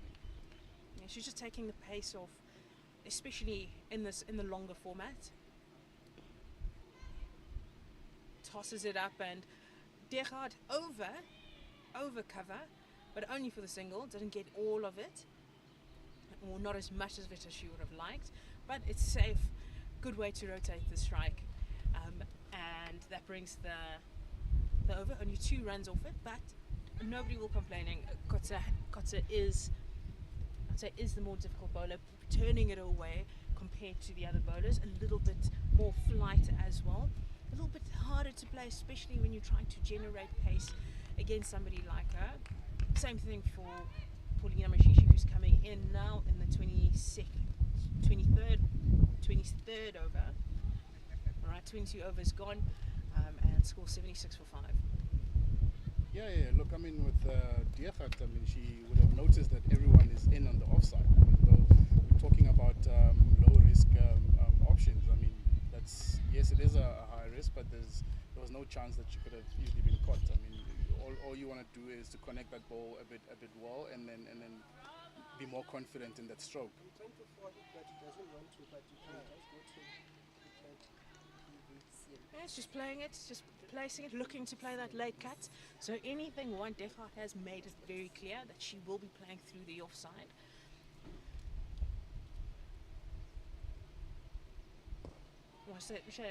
Attacking through the offside. You can almost see that she's a very busy player on the crease, which is what I like about her. She just keeps going.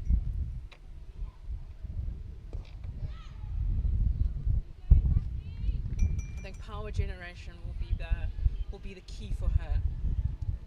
If she does get all of it, she will get over the infield. But with this sluggish outfield, won't get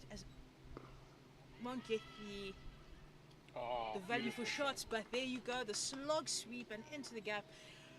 Well worked for 4. She timed it well, and she will sweep. It's a very confident stroke that she played. You can see now the confidence is starting to build up. She's starting to be more comfortable in the crease. I think there's more for us to see here from this partnership.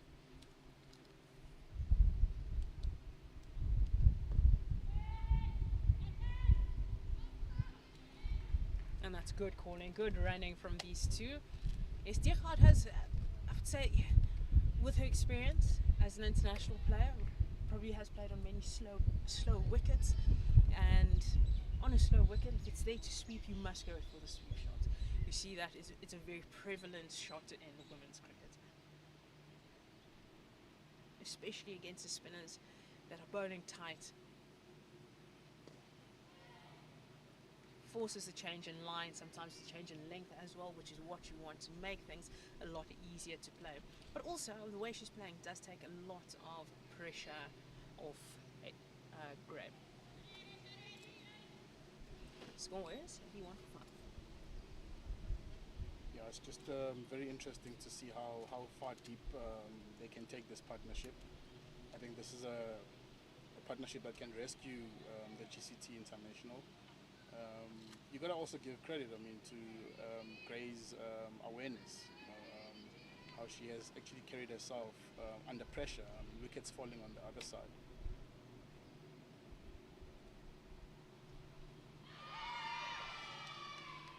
And that ball very wide. Dechart going for the cut shot, only manages to get the edge.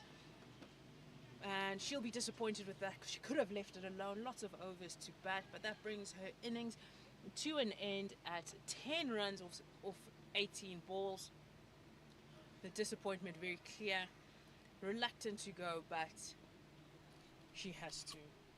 I think as busy of a player as she is, I mean, you expected that to happen because she's looking at playing at each and every ball. I mean, that ball was not there for her to like literally just go out and fetch. I mean, for a player of her caliber, I think that's something that she needs to work on. That's poor, and probably she's not happy with herself, rightfully so. Which now brings on Elisha Rudolph onto the crease.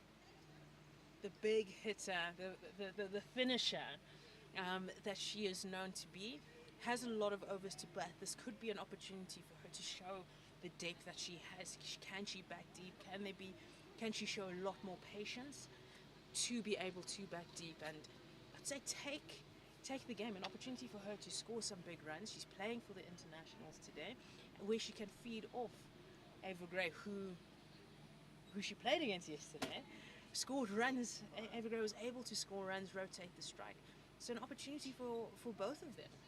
For Ava Gray to take it deep, convert the start, take her innings for as long as possible, and for Leisha just to start with I'd say, a lot of time on her hands. Yeah, credit, I mean, to Robin. The change of bowling has brought some positive for the team.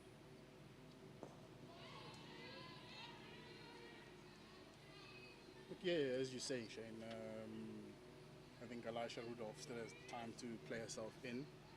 She should be familiar with the conditions, yeah.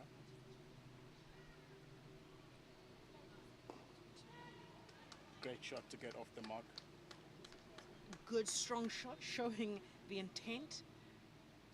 And that's what you want. It's just hard on the ground, in the gap. That's what you want for as long as possible. And what do you think will be the key? The key for Elisha, she's coming in. She is in a lot sooner than she normally is.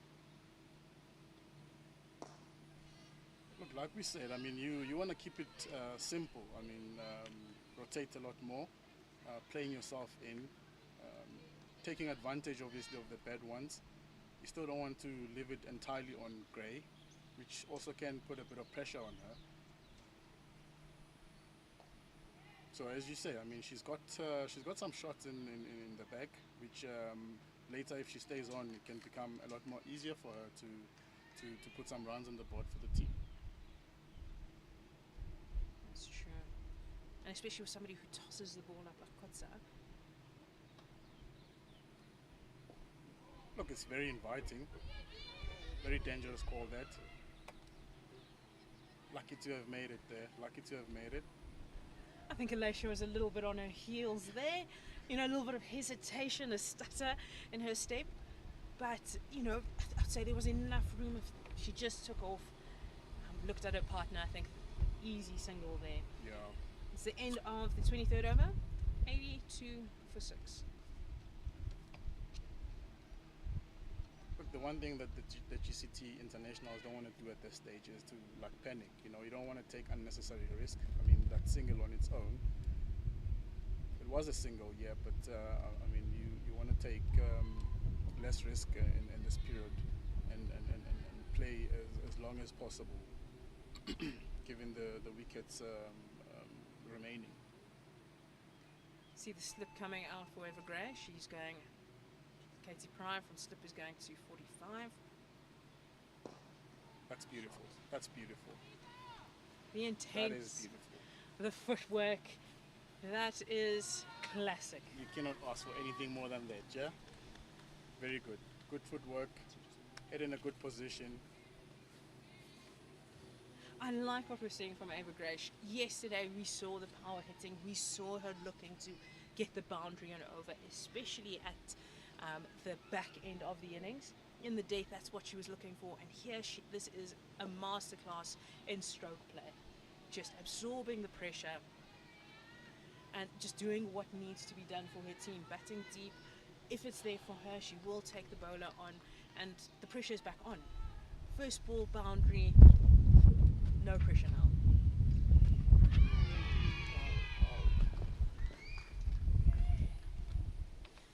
And the commentator's curse has struck again.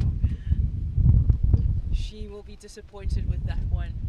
And as you see, she knows that she got a start, has got the team into a good position, and misses that one with Paulina Mashishi bowling Ava Gray. I think that's Paulina for you. Yeah, you cannot just keep her away for a very long time. I mean that boundary was a beautiful stroke. I don't know what Gray was trying to do there, but it looks like it was the shot was on there. I mean, I don't know whether the head was not in a good position. If you noticed that, Shane. But yeah, very well batted innings by Gray. Fortunately, now that takes GCT internationals on a serious back foot, where you've got two new batters on the crease. That brings Wilcom Mwatile, the Namibian, to the crease. We saw yesterday she complimented Ava Gray by getting the singles. A well played for 12 yesterday. So she'll be looking to continue that. Get Alacia on strike, get the middle order batter, that's where Alacia would usually bat, and just get a bit of an innings. Take it one over at a time, just look to bat deep. There's still a lot of overs in this game and in this match, and they'll be looking to take it deep. And what a way to get off the mark. A little bit scratchy there, but an edge past what would have been a second slip. Yeah. Casey. Yes, GCT will take them as they come. Yeah, we always say it doesn't matter how they come. I mean, keeps the scoreboard ticking. Especially in this stage of the game, runs are runs, and that's what you want. But Paulina Mashishi just bowling it so tight, creating opportunities. I think that's what Titans are looking to do now. I mean, with a few wickets remaining, you want to keep it a lot more tighter than they were bowling. You know, take nothing away from their fielding. They're throwing themselves on the ground. You know, turning those ones into zeros and turning those twos into ones. I mean, that's very much good support to the bowling unit. I mean, you get pumped up with confidence if your fielders are willing to do that for the team. And I think it does help that the bowlers have been tight. They haven't been bowling too many loose deliveries. Wickets are falling in regular intervals. So that's what you want, just the team, everybody's backing each other, which is perfect for the start of this. And 89 for 7 after 25. This is the halfway mark. It'll be interesting to see the approach now from the two batters for GCT at this current stage of the game.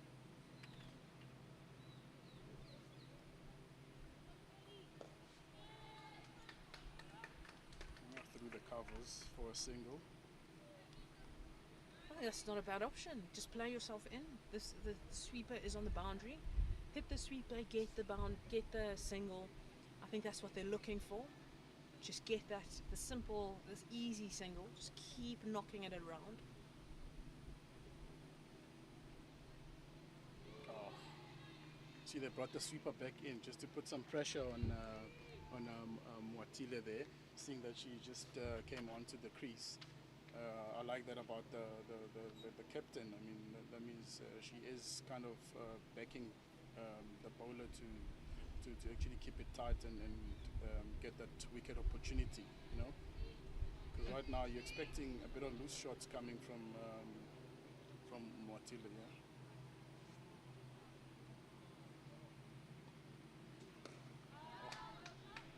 And that's something we did see from Otile. She wants to see the ball go fast off the bat. But Kotsa did put in a slip in for her because she knows that a loose shot could be playing with that outside edge with the turn that she's getting. And for Rudolph, the field is a little bit more spread. Good plan. Give her the single. Oof. Give her the single. Kate Martile back on strike. And they managed to get to a very scratchy shot from Rudolph, wanting to play a little bit too straight with the ball turning away from her. There's poor from Elisha.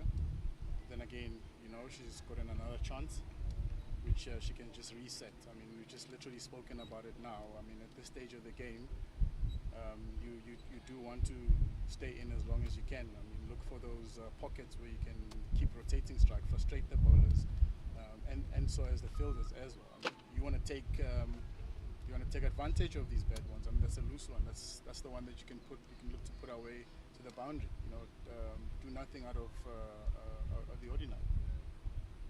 Yes, it is very early in the innings. She is used to batting, I would say, finishing off the innings. So this will also be a challenge for her, just a taste of patience. And as you said, just find the pockets. So the score is 90 for 7. In the stage they are at now, with 3 wickets in hand, what would be the total they believe they can defend, a defendable total? It's actually quite difficult for you to literally just predict where they could literally, but you want to find yourself over that 150 mark. 150 mark. Put in a decent defender. I believe any total is defendable, depending on how they're looking to come onto the park and bowl to the Titans. But at this stage of the game, the Titans are on the driver's seat. They're actually bossing this game as we speak.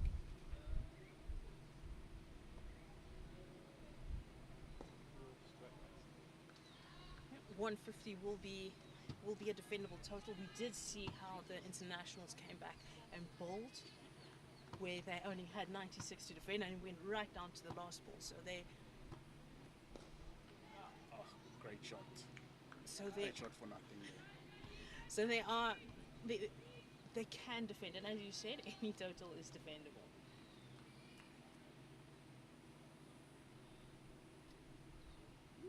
Oh. Very inviting that, but that was very smart from Mwatile not to receive or to accept that invitation. But yeah, at this stage you most want to tread careful because that's just inviting. Paulina is trying to buy herself that wicket there. Yes, buy herself that wicket. Almost wrap it up. Yeah. But I mean, you'd expect Titans to be a little bit more pumped up. I mean, given the stage of the game and where they are in terms of the game, and I mean, looking at the body language around the field, it doesn't look like they want to wrap up things as early as possible. What's your thoughts on that, Shane? I think it's just got a little bit warmer. The sun is now out. There isn't as much. There isn't this cool breeze coming in anymore. So yeah, things have slowed down a bit, but the chances are still coming. I think for the Titans, what's disappointing is that some of the chances have either gone down into gaps, but they do know that they are still very much in charge of this match. Which you can see the brains trust Robin Saul, some senior players talking to the bowlers, adjusting the field.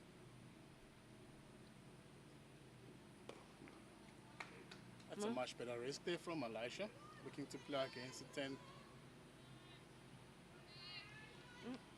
But you almost want to wait a touch longer for that. I mean, she's actually asked to literally just stretch out from the crease. I mean, which brings in again the danger in that shot. But I guess we'll take them as they come.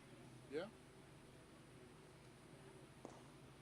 She is a strong player. It is disappointing to see her go across the line where she can play, and we have seen her play in the teams that she's played for, played cover drives, and is able to play over the top on the offside. But the power that she is, a good effort on the boundary by Sune Whitman, and that goes for 4. She's very strong on the leg side. She is a strong player. Very great shot that by Elisha. Confident stroke that. She backs her power, and which is why Robin Searle, in consultation with the bowler, has brought in the sweeper and is saying Elisha's strong there. That's where she'll be looking for her boundary ball. And Elisha isn't somebody who wants to waste time. Likes to feel bat on ball.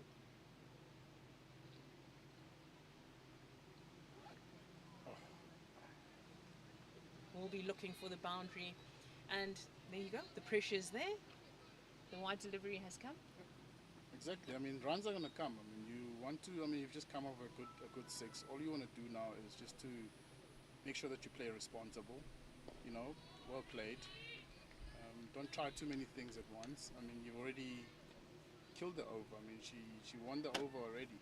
So the one thing that you want to do is just be smart. If there's a strike rotation option, you take that option, get to the other side. Make sure that she takes responsibility and looks to take more of the strike, and because she's more of a senior batter there than Watile.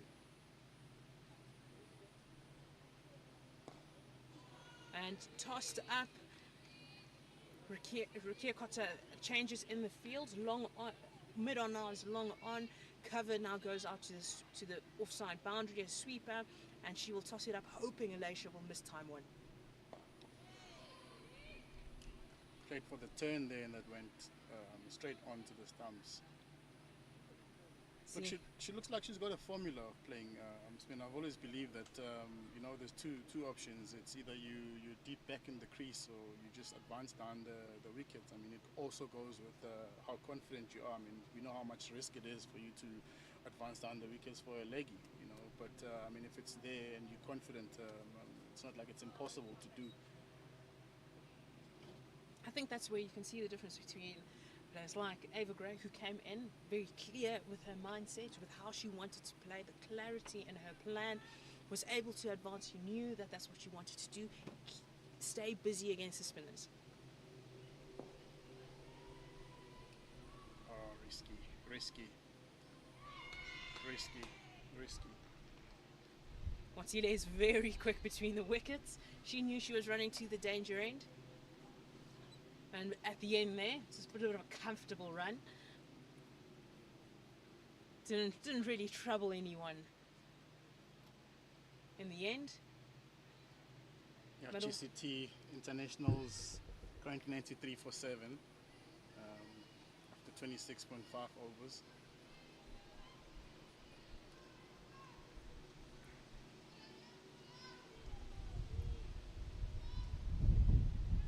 There is a bit of a breeze which is going, I'd say, across the field. So Elisha does try and hit into the leg side. It will be against the wind. Could be a factor that she's taken into consideration.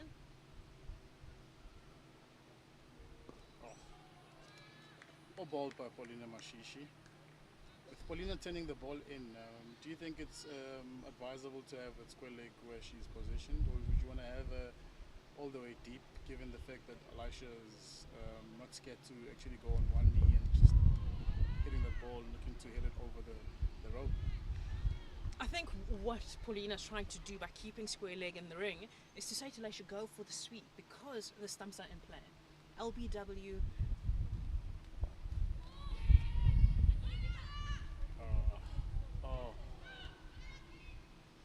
Which is exactly what's happened. That was a bit of a scratchy shot. Yeah. Elisha then has to go in for the quick single. I think a little bit more communication will be needed between these two. They've got different running styles and different I'd say different ways of scoring. So just being aware of where areas your partner will score.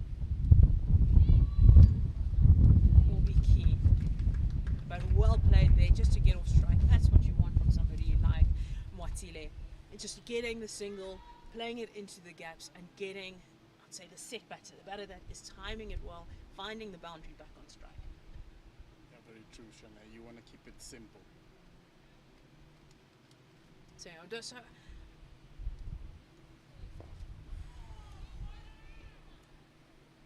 Elisha's been literally just lining that up. I mean, I'm not too sure if she's aware of the fielders that are being actually placed there for her to actually go for that shot. I mean, you gotta give it to the bowler, because I mean that's good thinking.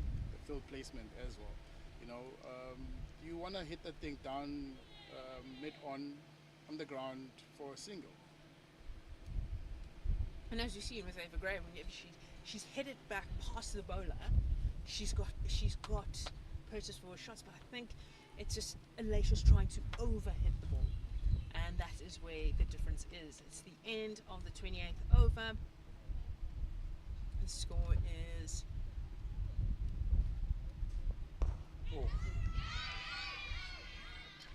and there you have it. Rukia Kota has tossed up the ball, and Wilka Motile has hit it straight back at her. Kota not making any mistakes with that one, as she did earlier. Also, it's off her own bowling, and she gets a well-deserved second wicket to her name. And that's the end of Motile's innings. She'll be a little bit disappointed. She likes to hit the ball hard. She was probably aiming to go over Kota, didn't get the time, didn't get the elevation, and she departs for 3 runs.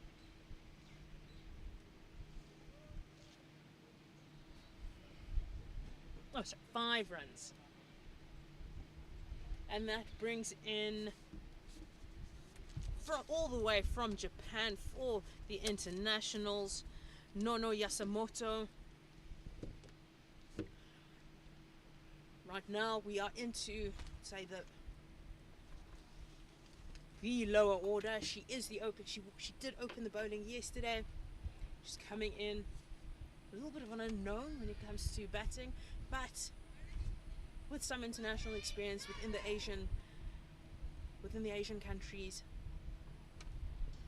we'll probably be looking forward to getting a hit out here before the start of the global cricket tournament on Friday. Yeah, GCT internationals into serious trouble here. Oh, sorry, my mistake. That is Kate Kopic from Essex, the opening bowler. Also, would deem herself as an all-rounder.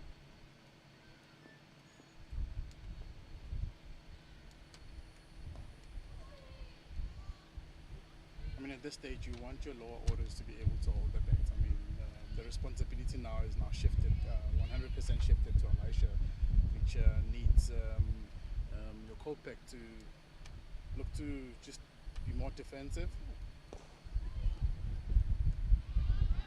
Okay, look at that. I don't think Guess she any. probably had me when I said defensive, and she's like, "What? Not a chance. I'm gonna go for it."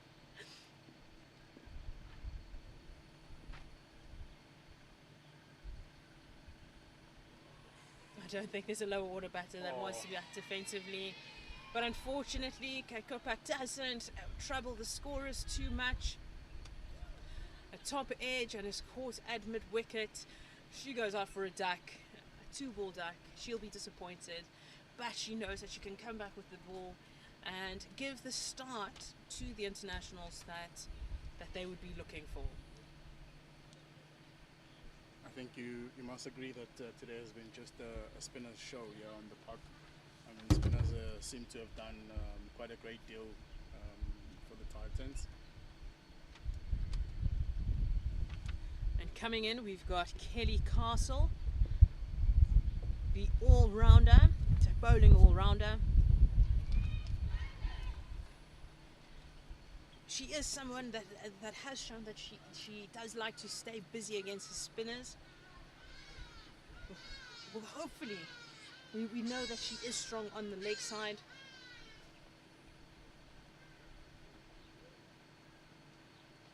A little bit of friendly conversation as she walks to the crease. Yeah, you can see Elisha Rudolph giving a few tips there. Probably saying to what's her name, Kaylee Castle, mate, you gotta stay in here with me. You know, those are the kind of conversations you probably want to have at this stage of the game. Kotze will be looking for her fourth wicket. It's well played. Well, number 10 better. I mean, that's a decent shot. That. Given that this is a warm-up game, I don't think she's a genuine number 10. That gives a bit of relief to Elisha there a little bit. You can just see that deep breath there. Would be interesting to see Elisha's approach against Kutia. I mean, Kutia is making her intentions very clear with sitting out the fielders onto the boundary. She's actually been sending proper invitations, and most of the GCT internationals have accepted those invitations. Yeah. And that's the end of the over.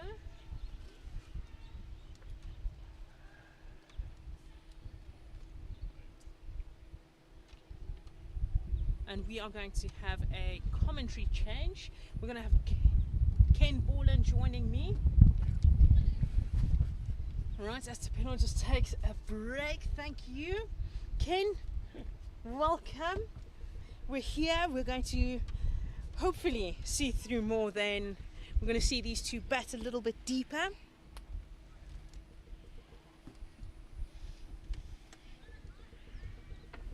Kutsa tossing it up, almost wanting to, I don't want to say buy a wicket, but almost just entice the big shot from Elisha. Well, that's the art of spin bowling, I guess. It's all about temptation. And that's nicely driven by Rudolph. I don't think he's quite going to make the boundary. By Castle, rather. I was going to say Castle is not the typical number 10 batter you normally see. She is considered an all-rounder and was captaining the international side yesterday. Nicely worked.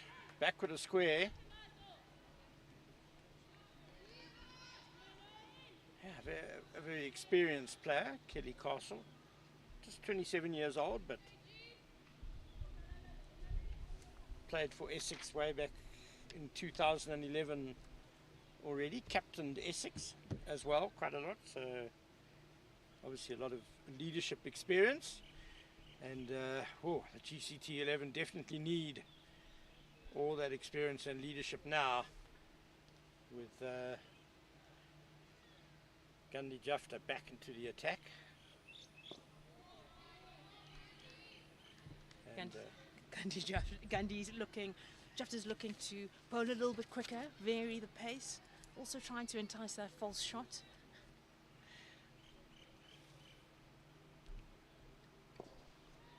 hit very well by Castle. Good fielding by Van den Heerful, who's taken 2 catches in that mid-wicket area already today. Gandhi Jafta's not scared to mix things up though, is she?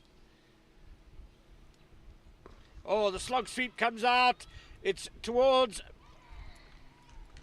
the fielder at cow corner and taken comfortably. A good catch.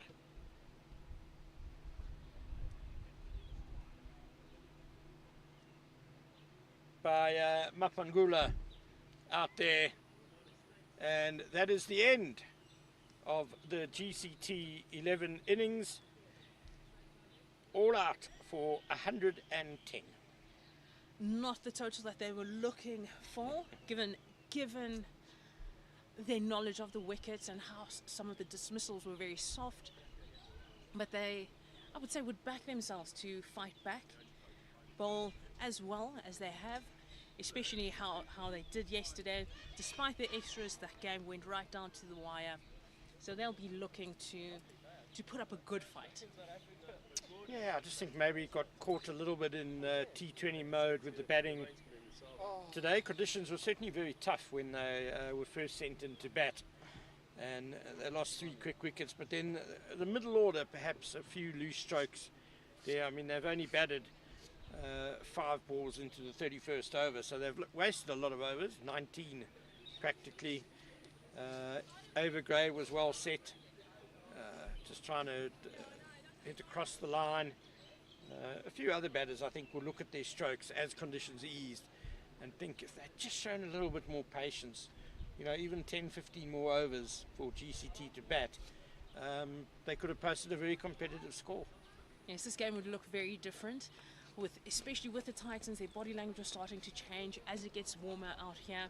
Keep them out for a few more overs and you could really capitalize at the back end of the innings, where I'm sure the outfield also would quicken up and you'll get more value for your shots, able to get more boundaries and put up a really big total given the start that they had. Yeah, I mean, I think the GCT attack will still be challenging in these conditions. I'm really looking forward to watch Sophia Smale, the tall left-arm spinner.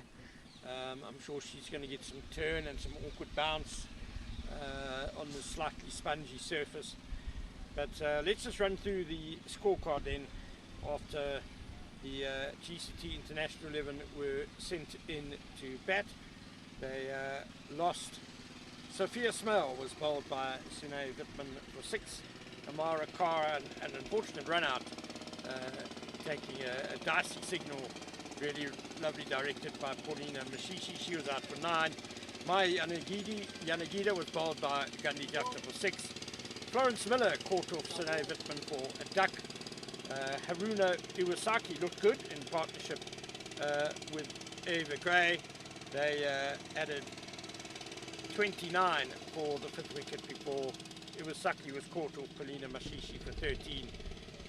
Arasta Diergaard fell to the leg spinner Rikia Kutsa for 10. And then the big scalp of Eva Gray, bowled by Paulina Mashishi for 36. Sean, I fancy that sweep just wasn't quite on.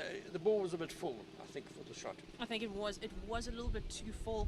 I think more paddle sweep, just to, I'd say, the easy single. Just left or right of that 45 fielder and that easy single happens. You're then forcing another potential change in the field. Yeah, so Eva Gray fell at 87 for 7, and unfortunately the last 3 wickets tumbling in quick succession. Rikia Kutsa getting 2 of them, Wilco Mwatile for 5, and Kate Kopak for a duck. And now we've just seen Kelly Castle dismissed by Gandhi Jafta for 5. And Sean, the Titans bowling, what did you make of that? Well, Gandhi Jafta, as usual, the seasoned campaigner, started off really well, opening the bowling. 7 overs, 22 runs and 2 wickets, backed up superbly by the Namibian international, the captain, Sune Wittmann. 4 overs, 1 maiden, 18 runs and 2 wickets, both coming in the power play, giving the start to the Titans that they so desperately wanted.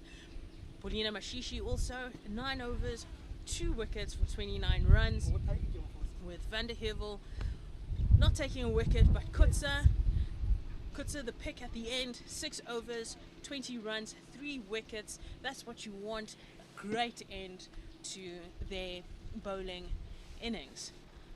Concerns with their fielding, Ken? There were a couple of catches dropped, I guess. Look, they've been on a long sort of mid-season break, the Titans ladies, so perhaps a bit of a rush there, but I felt they kept the pressure on fairly well. Just looking at the bowling, the Titan spinners, as you said, again doing a great job, but I feel Sune Wittmann really set the tone very well with the new ball. Only bowled 4 overs, and I think she would have bowled more, but she was really struggling with the footmarks, bowling from this Wally van Heerden end.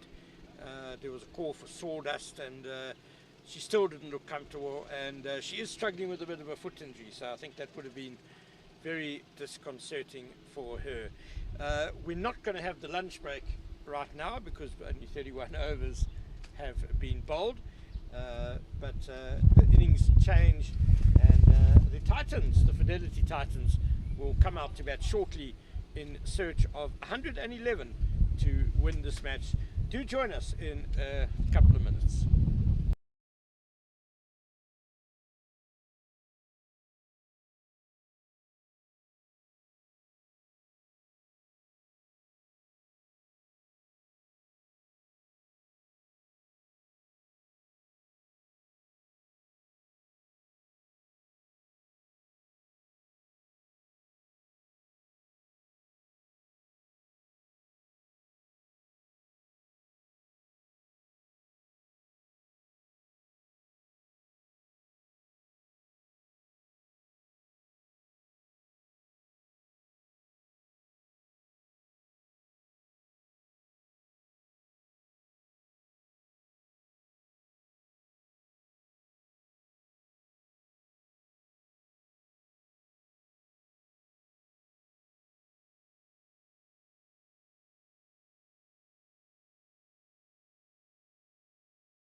Welcome back to Irene Country Club with Kate Kopak, about to come steaming into bowl.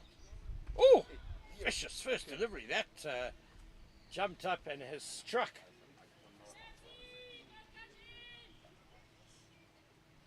Batter on the helmet, Gandhi Jafta.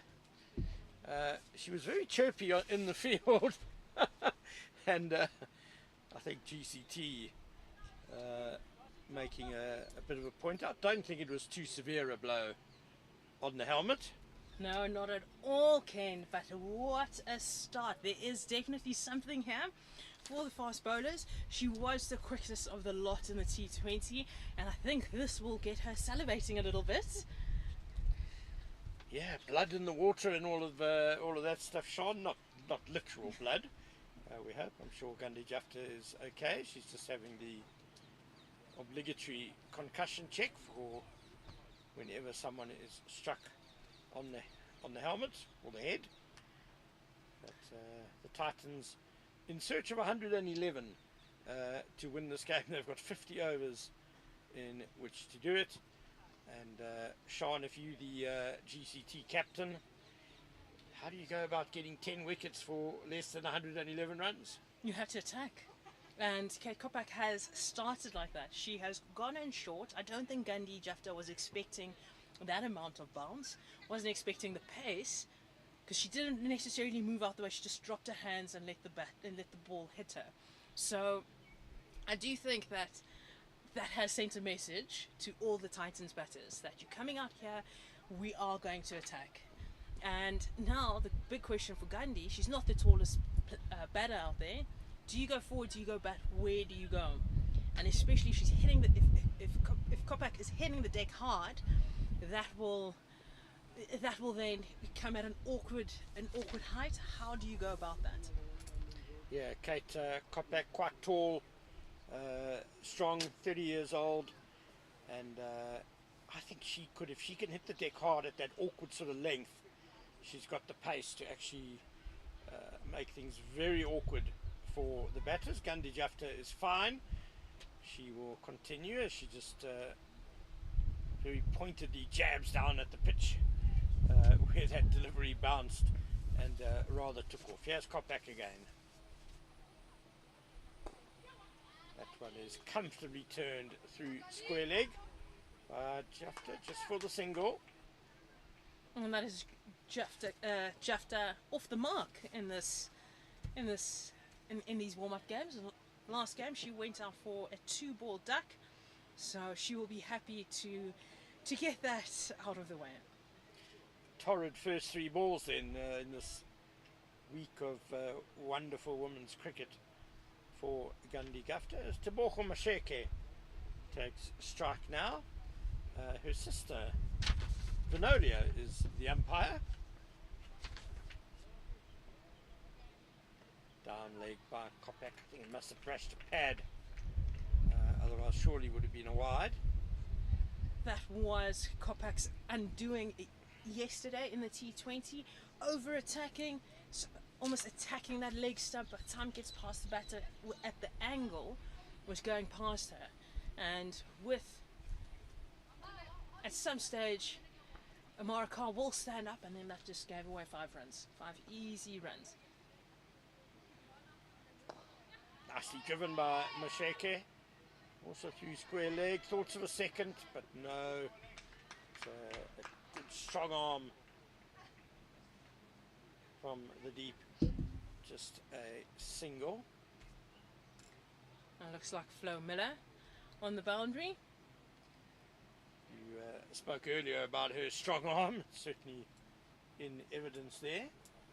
So there's a slip in place. There's a third man, but everyone else in the ring, mid off, mid on, right on the edge of the ring. The extra cover is on the square, a bit closer than the rest of in the ring. It's very nicely played by Gandhi Jafta. High elbow, clear call. I think also just to send a message back to Kate, say I don't care, I'm still here. Strong shots. Not rattled at all. Might have rattled my cage. Watili bringing the ball back into the right-handers. 4 overs, 3 maidens, 4 for 6 were her figures against China. Quite remarkable.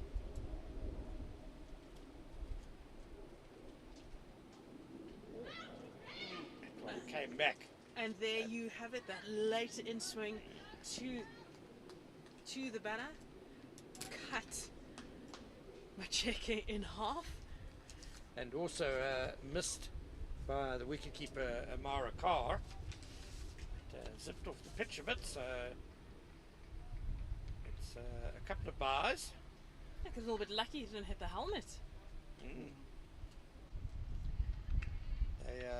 They're playing in a team together, of course, but the nature of this invitational 11 means that Carr would not have kept to Watile, not at all. I imagine yesterday would have been the first time, and with that late movement, could be tricky for a wicket keeper. And there's probably also a bit of inconsistent bounce.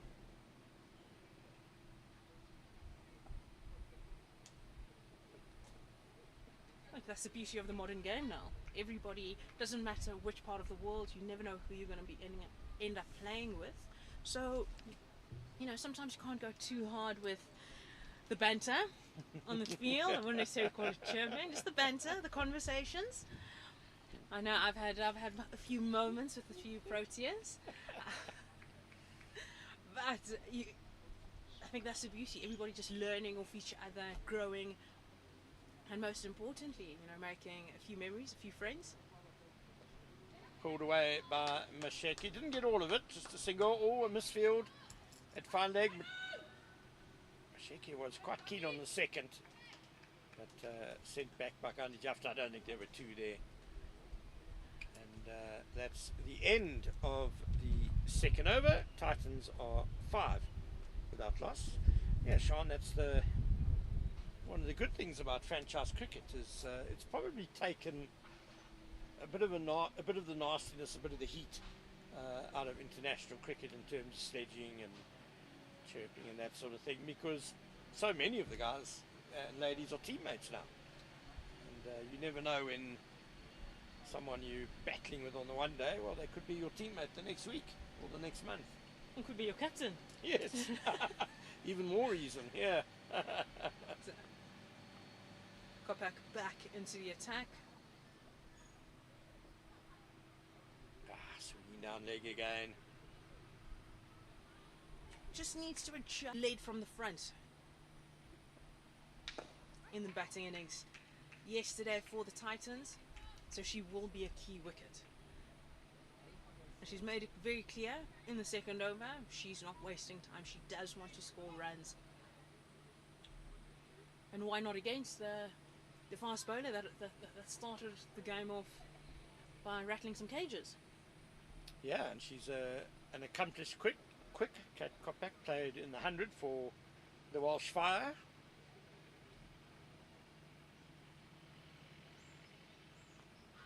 Off the inside edge and down to the vacant third man area. There are 3 fielders chasing after it. 2 runs taken already, and no, there won't be a third. Just interesting to see Teboko Masheke's got an interesting stance. Her guard, she's probably taken, we're not quite directly in line here. We at a very fine mid-on, I guess, but it looks like she's standing almost on middle and off. But it's quite an open stance as well, almost the sort of stance you'd see if you were facing a left armour coming over the wicket. And I wonder if Kopak's seen this and maybe it's just getting seduced a little bit into bowling a little bit too straight at times and aiming for those pads and thereby just slipping down leg a couple of times. I think it's not a bad. She's slipping down leg, but she has seen that Macheke is very strong through the offside. She wants to free her arms, and that's where she scored majority of her runs in the match yesterday. Oh, miss it, and put down at cover. Oh no, That's very disappointing for the GCT 11 and for Kate Kopak. I think it might be Iwazaki there. He dropped it, it was straight to her. But perhaps she was expecting to come a bit quicker to her. She'll be disappointed with herself, especially getting the breakthrough so early for the GCT 11. So Masheka has a life on 3.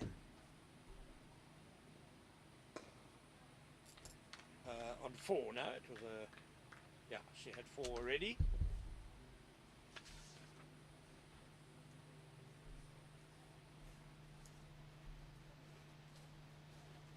I'll do this one. The key now is just taking advantage of that chance.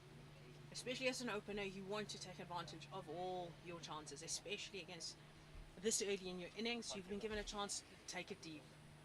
Make the bowlers pay.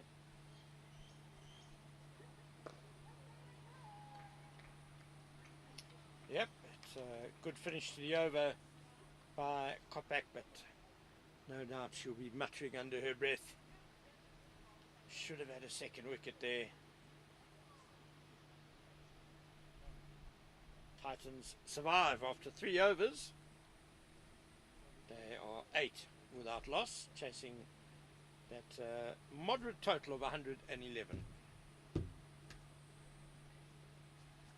See, Khan now is now going to stand up to the stumps. Bit of a shuffle in the batting lineup. Robin Searle always used to open the batting, but she's been coming in 3 most of the season. Sophia Smell just clapping her hands. Would you like to see her bowl with quite a hard ball? I won't. I think she would get a lot of pressure. She's not somebody who gets a lot of turn. It's more bounce and the variation of pace. That's how she gets her wickets. A lot of them come through bold and LBW. She's got a very similar run-up to Sophie Eccleston. Sophie Eccleston is very close behind the umpire. She stands right in front of the umpire. And she does look to Sophie Eccleston as inspiration to how she wants to bowl. So with the hard rock, with the ball skidding a little bit, could add that extra X factor in this power play. Struck outside the line of off stump. I fancy, so just a stifled appeal. Oh, yep, Jafta is feeling that one. It hit her on her back leg. That's the end of the over, and an exciting over as well as it was. A 13 for no loss. Yes, it will be exciting. I do hope the change happens soon, and hopefully happening. I think after Mwatile's this over, I'm sure we will see consideration to a change in bowling attack. Just because these two look very settled against the seamers, so bring in your top spinner.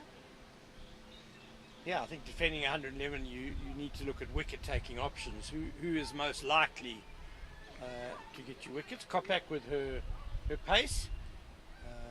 She's certainly been the quickest bowler we've seen so far today.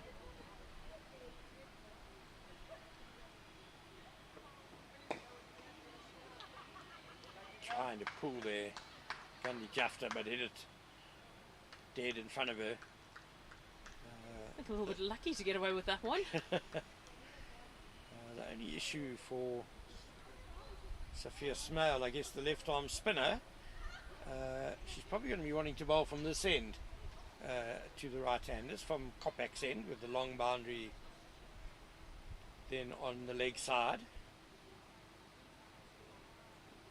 But Kopak can always change ends.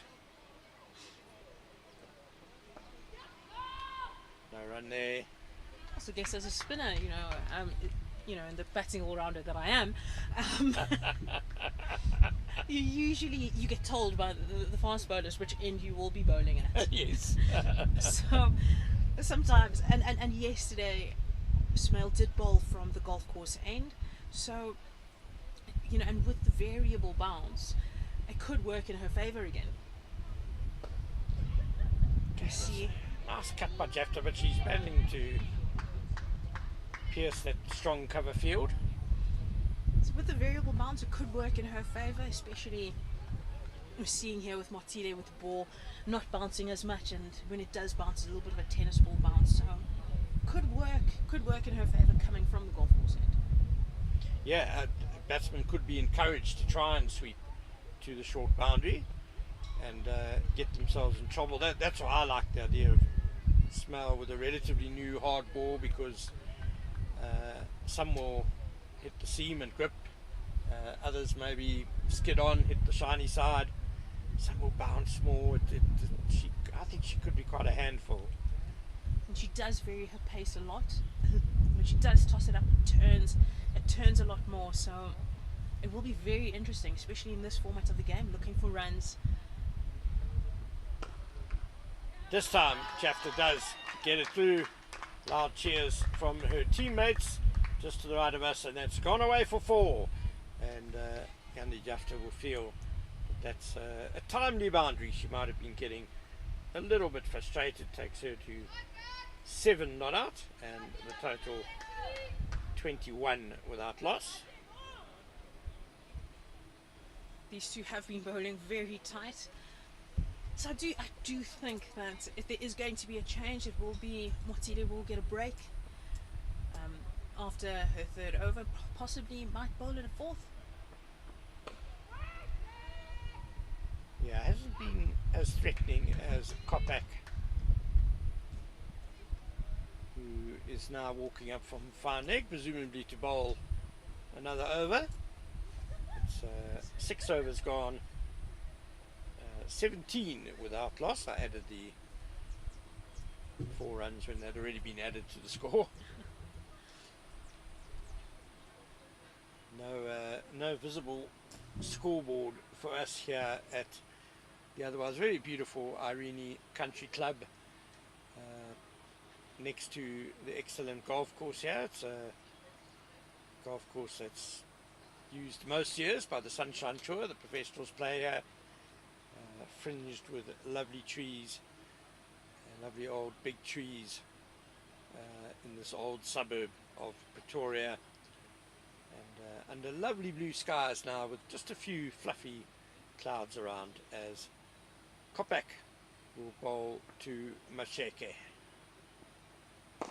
Nice drive, but picks up mid on. That is the intent.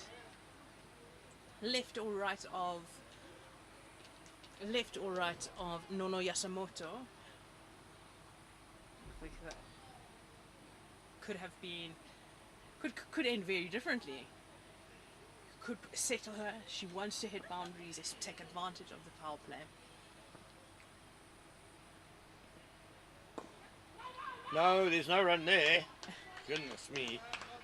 Gandhi Jafta was charging, and I think Masheke initially responded, and then they both realised that it would be absolute folly to take a single straight to Martile, who's fairly close in at square leg.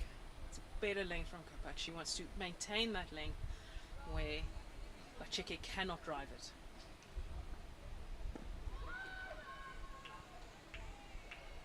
Yeah, again, hanging into those pads. Strong leg side ring. That doesn't seem too comfortable to be playing through the leg side. It's, as you mentioned earlier, Sean, about her stance, and that is set up to get her leg side of the ball, wants to hit through the offside. But a bit cramped with Kopak bringing it back in towards her pads. There we go, hit hard over the covers. She had a bit of width there. Will it make the boundary? Yes, it does. Teaser, and she gets that boundary she's been searching for, and there is a little bit of room. It wasn't all that wide.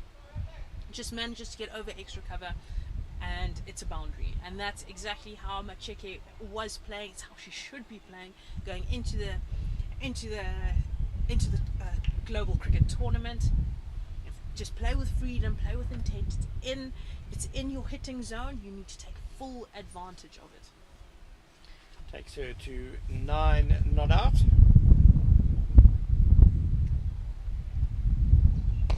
Full again from Kopak. That drive is missed the limit on.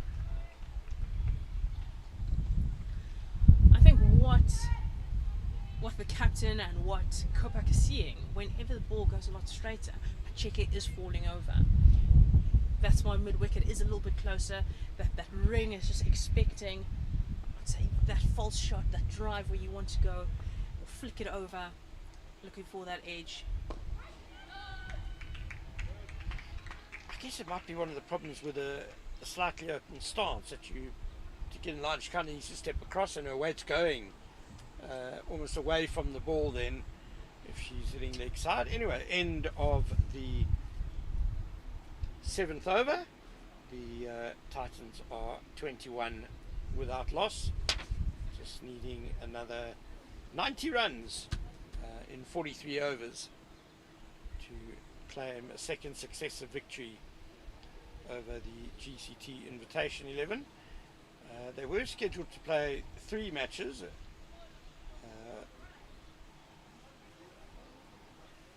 but Monday's match unfortunately washed out. But the beauty of the Highveld, the sun comes out, dries very quickly, and we are able to play cricket. We are going to see a change of bowling from the golf course end, as Nono Yasumoto will bring her left arm seam bowling into play, bowling over the wicket to Gandhi Jafta.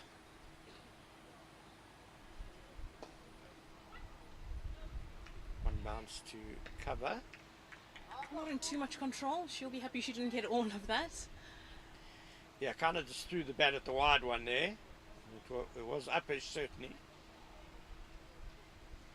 It's just trying to overhit it. Hasn't been getting value for shots through the covers.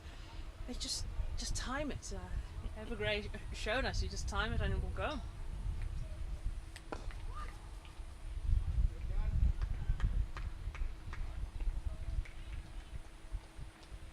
And I think Gandhi is now seeing that she doesn't have to search too hard for wickets.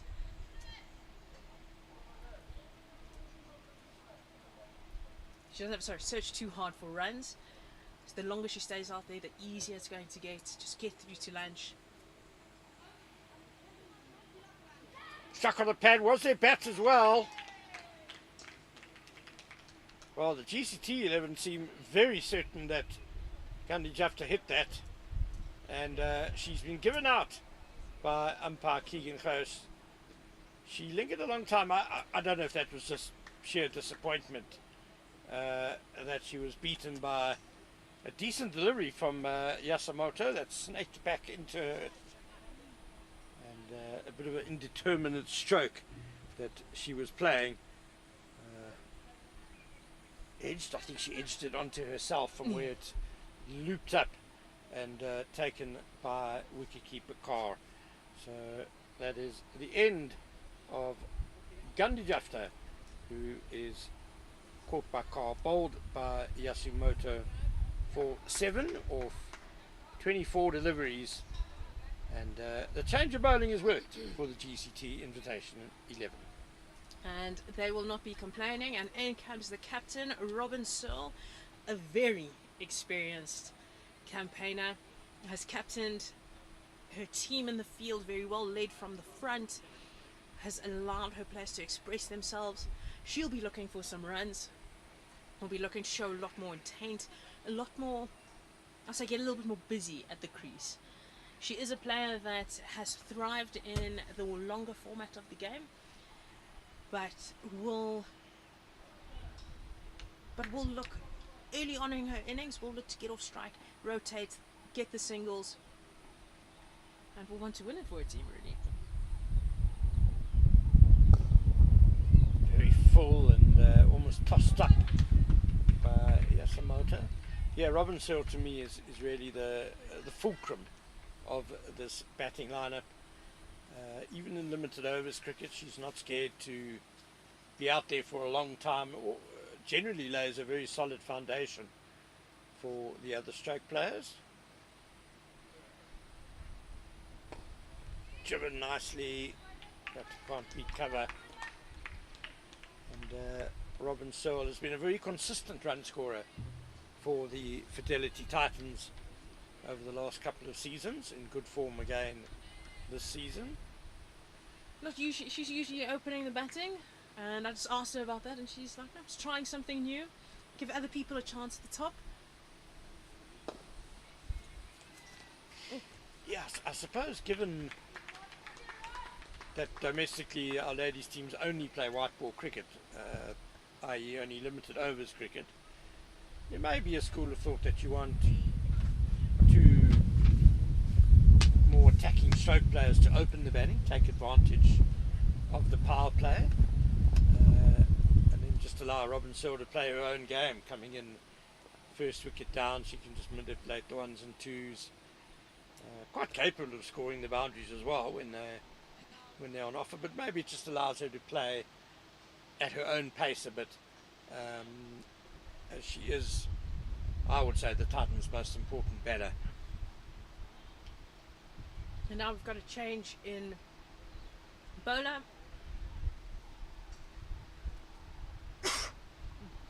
Excuse me.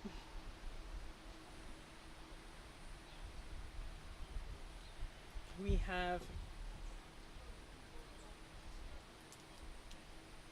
Kelly Castle coming in from the Wally Van Heerden end with her first over.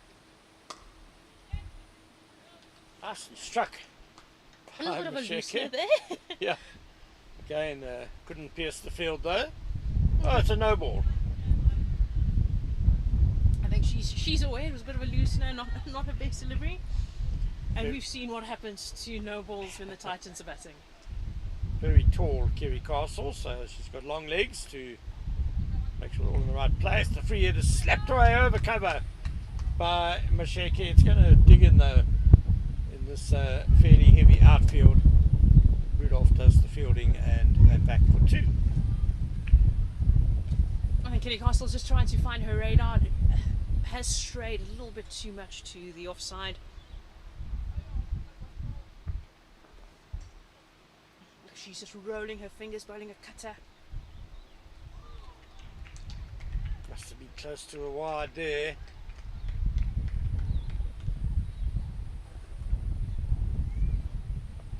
I think because she's getting away with it, right, it's allowing her a little bit more time. I think just get the contact and hit it over the top so that you can, so it puts her under pressure again. Hit hard, but again straight to mid-on. Yeah, I guess like she did on the free hit. That was a good shot. I'm still hoping that we'll see Sophia Smale bowl inside the power play. Just requires a bit of lateral thinking, I guess. Too short, too wide.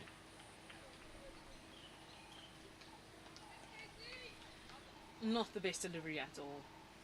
A little bit surprised she's bowling, that Kelly Castle's bowling now before the other bowlers, but she didn't bowl too much in the T20. She didn't bowl at all. Nicely cut. That's well put away by Masheke. Again, short and wide from Castle, and away it goes for 4 to take the Titans to 28 for 1. And Masheke goes now to 15. That's her second boundary. I just think if Kerry Castle is going to bowl cutters, then perhaps she's better suited to the middle overs. Let's get the tall left arm spinner on with a harder ball. Just something different in this power play. We've had 3 seamers already in the attack. Better, but closer to off stump. from Castle and a bit more behind the ball as well. And a bit of length. So and you can see that length is where Macheke is not the most comfortable. Brings it into her over, a bit of an expensive over. 28 for one. That's where the Fidelity Titans are. And you see Yasamoto will continue from the golf course end. Yeah, decent first over by her.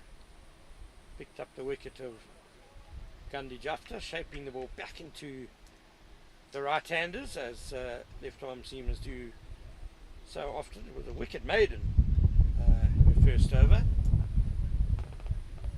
I think it's just her pace. The pace that she bowls, you think it's going to come a lot quicker, but it almost just comes to you at a very gentle pace, but there is movement. I almost want to see Robin or any of the batters play as a spinner. Yeah, she's like a spinner with a long run-up.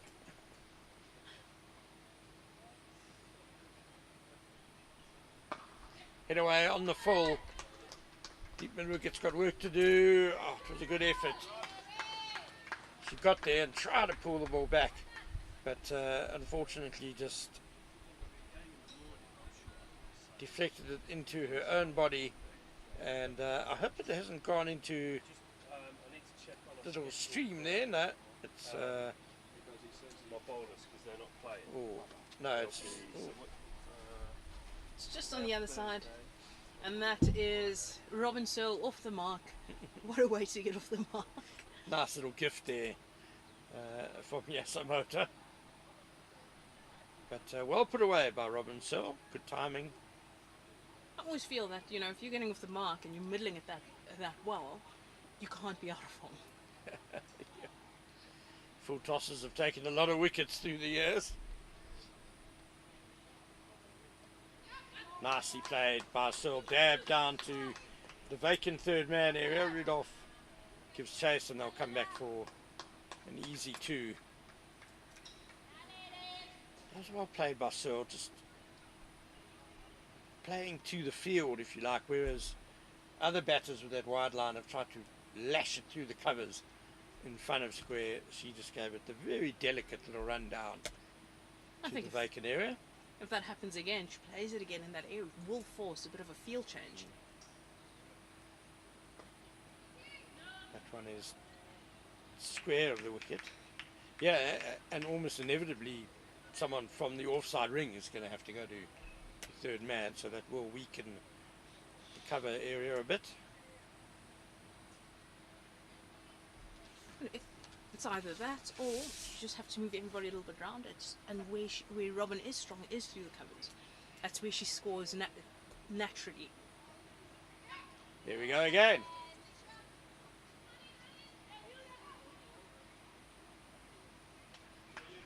Two more to Robin Searle. And 8 runs off the over. Counting. So far, yeah. So one or two things now have to happen. Yasamoto definitely has to adjust her line, but also change her field set. That's what Robin wants. That was down leg, and Searle will feel she's missed out a bit there. But end of a very successful over for the Fidelity Titans. 8 runs off it, and 10 overs are gone, and they've made a pretty solid start in pursuit of 111 to win. They are 36 for 1, as we're going to welcome Tapelo Ditle back into commentary with myself, Ken Borland.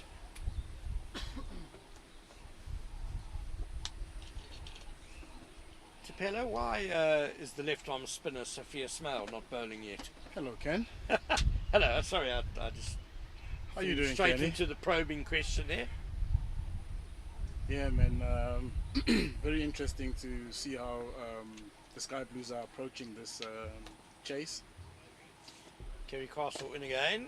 That's nicely bowled.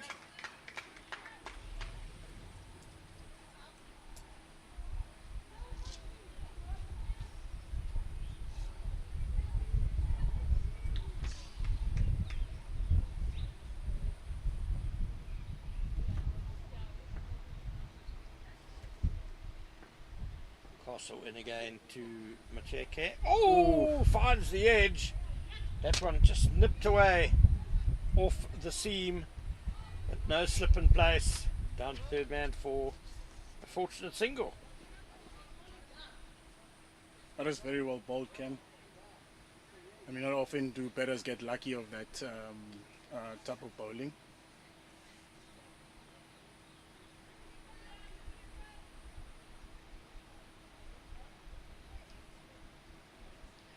Robin Searle now will bat at the golf course end for the first time, facing Kelly Castle.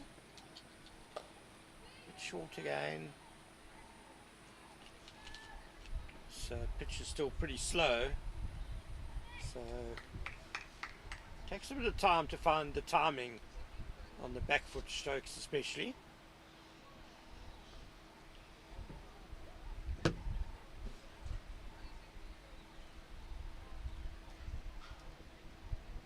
Full again from Castle, and so very watchful. So far it's a much better second over by Kelly Castle than her first.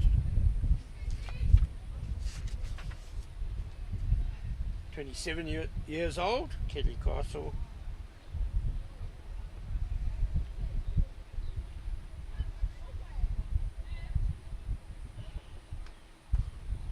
So on the cut again, we can't beat point. Has captained Essex many times for county. Also captained the Sunrisers regional team, and a key part of the side that won the Rachel Hayo Flint Trophy last year. That's the 50 over competition, and that's a good over from Castle. 11 overs gone, and Titans are 37 for 1.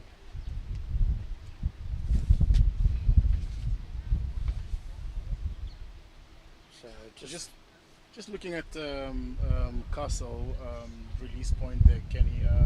Would you say that's just how she bowls, rolling her fingers, as in like leg cutters and everything like that? Is that how she actually bowls, or is it just part of the plan? Because I mean, looking at the height that she's got, you would expect, or maybe like literally get more pace coming from that. What's your thought on that? Yeah. Having got to have that wrist position, staying behind the ball for longer periods of time, instead of just all the time looking to roll your fingers on the ball. Look, I haven't seen her bowl before today, but there is a place for cutters on this pitch, definitely. I just think maybe more in the middle overs once the ball gets softer. But I'm very pleased that Sophia Smale, the tall left-arm spinner, is now coming on to bowl the 12th over the day. I think she could be a handful on this surface. Starts quite full. I just think with the ball still fairly hard. 11 overs old. She's tall, she will get bounced. Some of it will skid through as well. Top edge sweep. Just a bit fine of the short fine leg. But there we go. That's going to be the difficulty in playing Smale, especially for batters who want to sweep. The variable bounce could get them into trouble. Yeah. I mean, Macheke, they're not getting into like good positions for that shot. The shot was on, yeah, but she needs to be quite more still than be on the move when trying to execute that sweep shot. There's a fielder on the square at a very straight mid wicket, and there's a conventional mid on at the end of the ring, driven by sort of mid off. I wonder if there shouldn't be a square leg, just for the one that is top edged. Yeah, I think it's pointing back to just getting that invitation to want to be played at square leg, you know, and hopefully getting the top edge or miss hit and create that opportunity for a catch. Yeah, well, you need a fielder there then to to take the catch. I'm not sure top edge is going to fly all the way to cow corner.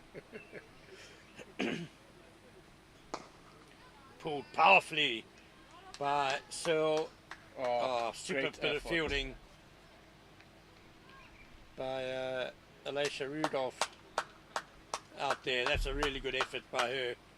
Saved a boundary. 2 runs though to Robin Searle, and the end of a tidy first over by Sophia Smell. It's 40 for 1 after 12 overs. The Sky Blues currently just cruising towards the target here. Ken not really being troubled. Bowlers not really asking probably the right questions at this point in time. Look, as we noticed in the first innings, that spinners had a lot of questions asked, and probably just was rewarded for the type of bowling that they gave us earlier on today. Given out the pitch drying out and everything like that, I think spins also got a lot more to offer on this track. What are your thoughts? I agree. I agree totally.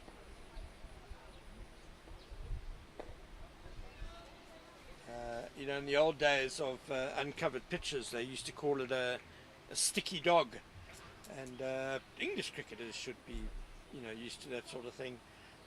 And the most lethal bowlers on those sort of pitches were always the spinners. Yeah.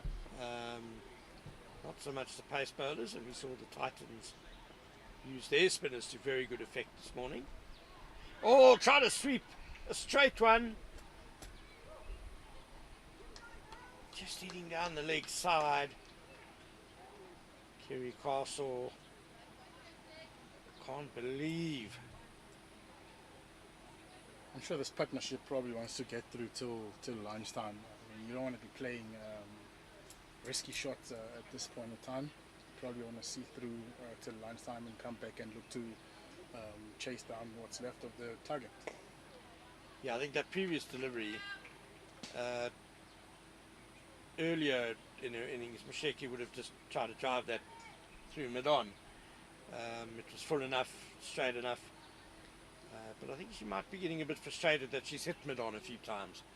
And so trying to manufacture something across the line, and very nearly got herself out. Nicely played off the back foot by Searle, but can't beat backward point. But there's absolutely no rush. I mean, this is a wonderful time to bat for these two Titans batters. The sun's out. There's no run rate pressure really. You can almost just have a nice net out there.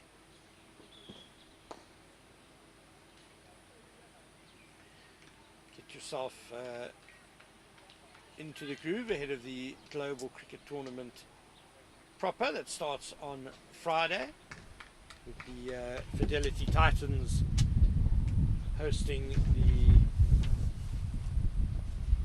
DP World Lions, as well as the Eastern Storm in a triangular tournament. That'll be a T20 tournament, whereas this is a one-day game, and that is the end of the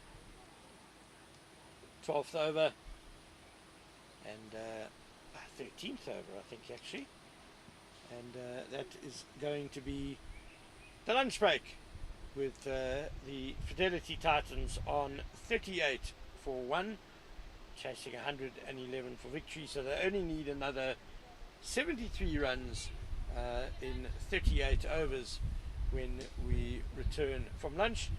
To Pedro Ditley, I guess the Titans will be very pleased, apart from losing just the 1 wicket.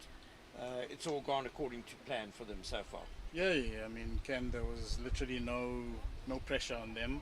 They could only just give it back to the GCT International. I mean, losing 1 wicket it's not going to do much harm. Also, just goes back to how they're looking to carry themselves once they come back from lunch.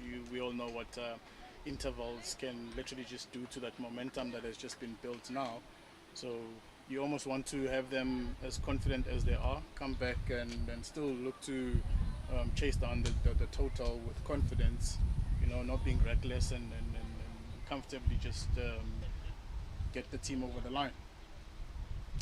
Excellent. So that's the situation here at the Irene Country Club. The Titans leading 111 for victory, are 38 for 1, and do join us in 35 minutes or so.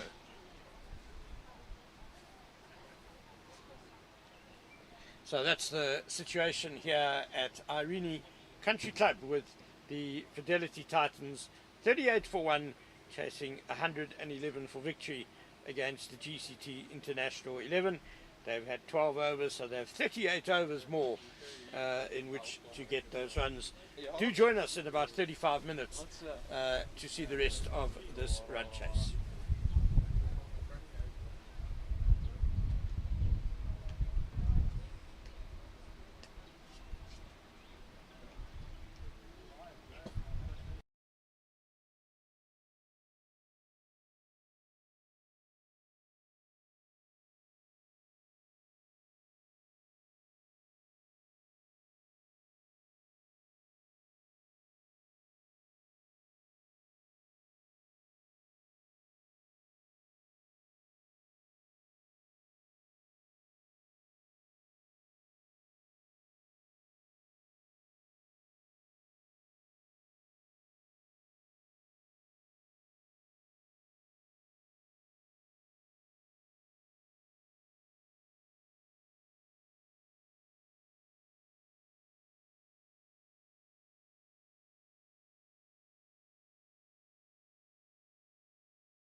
Welcome back to Irene Country Club for the post-lunch session with the Fidelity Titans. And bowled round her legs, first ball after lunch. Oh my word, Tebogo Masheke, bowled by Sophia Smale. Must have been a bit of a turn there, but maybe also a bit too full to be on the sweep like that, Tapelo. Yeah, welcome back, Ken. I think that was just a touch fuller for that shot. Definitely a wrong shot from Tebogo Masheke there. Hopefully she'll just go back and just reflect on that and see what she could have done better there. But credit to Sophia Smale there, striking first up just after lunch. Brings about confidence to the fielding team. We're not gonna turn a blind eye on the heat. It's gone a bit hotter, as expected. If you know Pretoria, it's known to produce the hottest heat, yeah? Well, Tebogo Masheke bowled in for 18 of 35 deliveries, a couple of boundaries in there. But just the start after lunch that the GCT Invitational 11 would have wanted. They've only got 70 runs to play with the Titans on 41 for 2. But that'll help their belief a bit.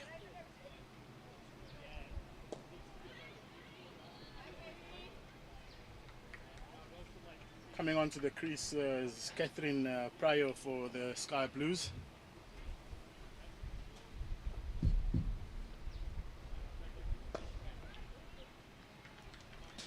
Nicely bowled and confidently driven by Pryor.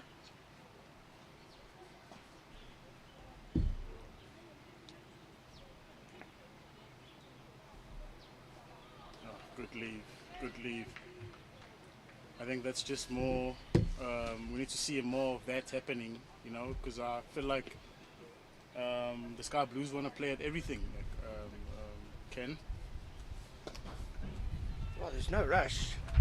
38 overs, 37 at the end of this one to get 70 runs. Yeah, as the old saying says, I mean, a good leave is as good as a good cover drive, you know. We've seen how much the Sky Blues batters would look to fetch the balls from outside the off stump. Dragged down and put away by Pryor, but there is a fielder, Alicia Rudolph, out there on the cow corner boundary, so just a easy single for Caddy Pryor to get her innings underway. So 14 overs gone and the Titans are 43 for 2.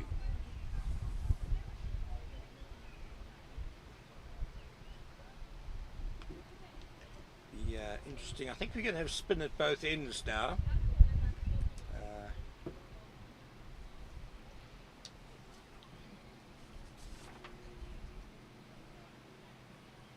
Looks to me like Maya Nagida is going to bowl from the Wally van Heerden end.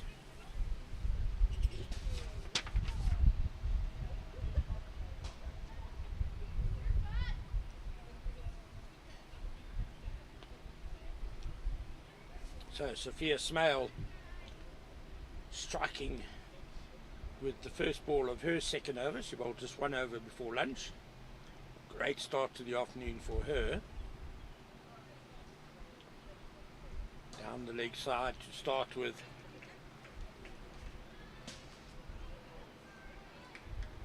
I think that must have came from the pad, because I don't see the umpire signalling wide.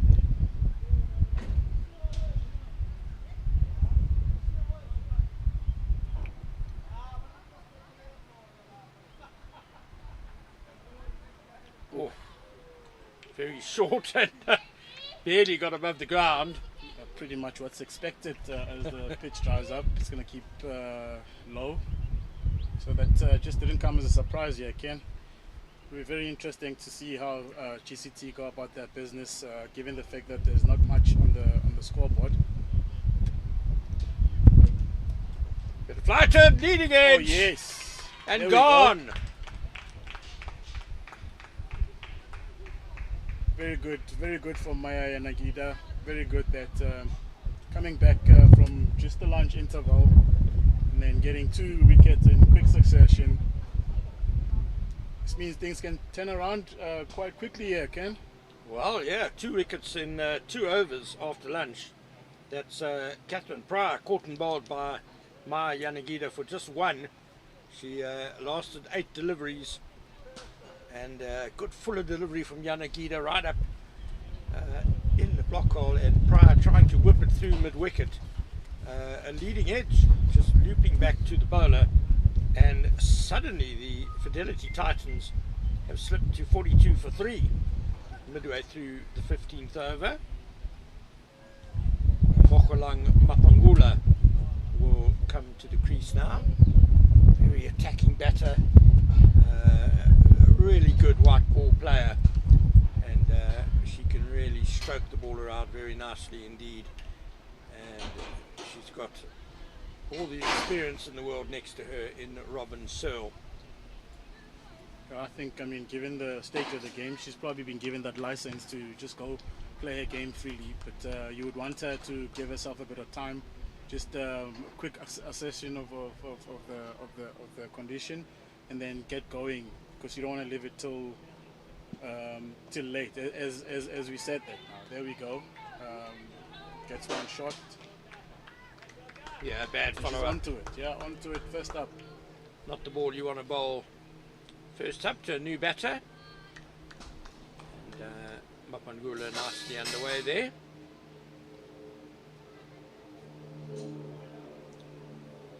Oh, that's going to be a wide. In fact, no ball.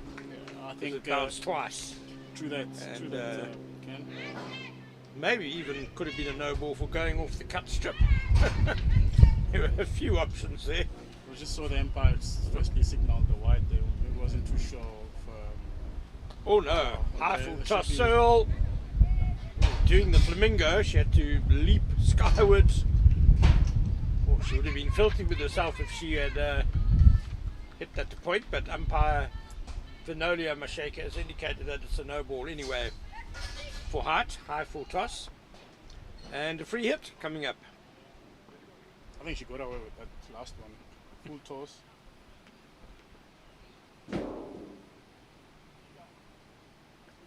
Oh, juicy one. Over the keeper's, over the batsman's head. I mean, you've got nothing to lose there, Amukelang Mapangula. I mean, just put a bet to it. You already know you're already getting another free hit. So. Well, you hope so. I mean, Yeah, I you don't know. want to- You obviously have complete trust in umpires, Tapela. Always a little bit take nothing for granted. Yeah. You never know, they might see things differently to you. Free hit for Mapangula. Oh, it's the same. Jeez. Another no ball. This is heading into a very long over. Okay, Mia Yanagida, she bowled a really good delivery to get the wicket of Catherine Pryor, but since then it's all rather fallen to pieces.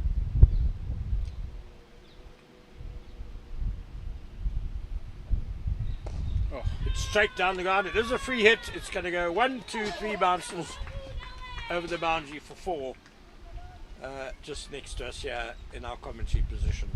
very good shot that came nice and straight over the bowler's head. Yeah, even if it hadn't have been a free hit, it was a very good shot targeting the area where there are no fielders, and well struck too.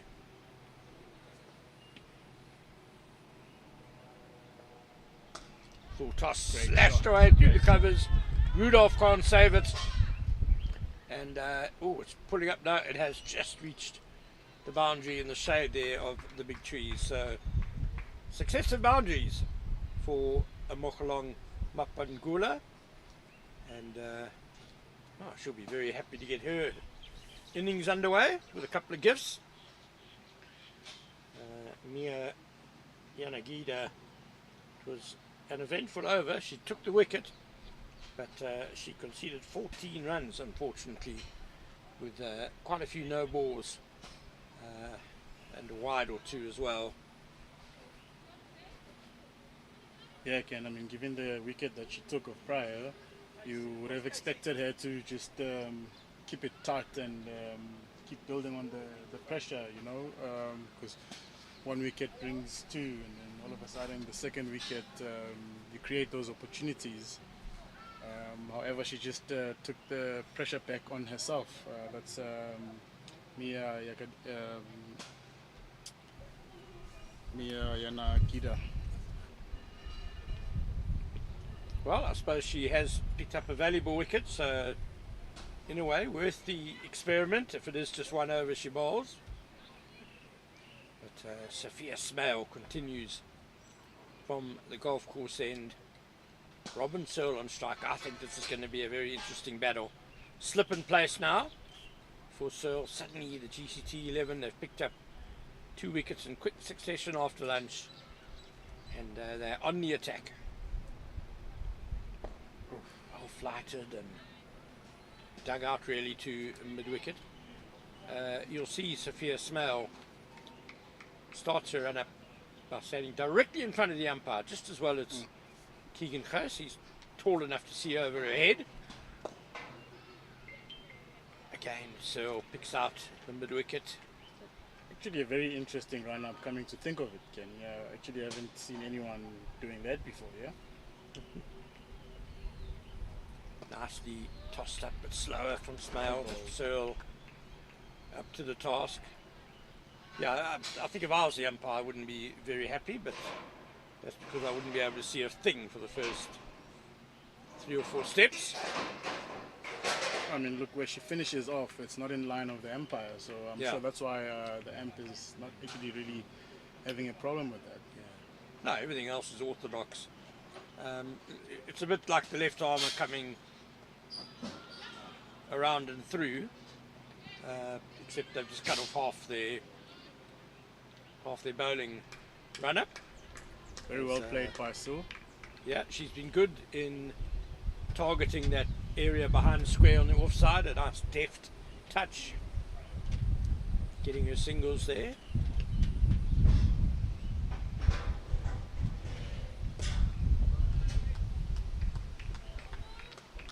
Good control by Sophia Smale. Ends a tidy over from her. 16 overs gone. It's 57 for 3.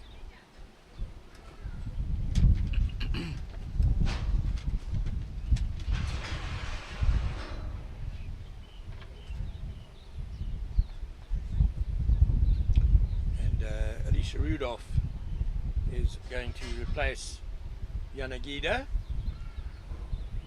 from the Wally Van Heerden end.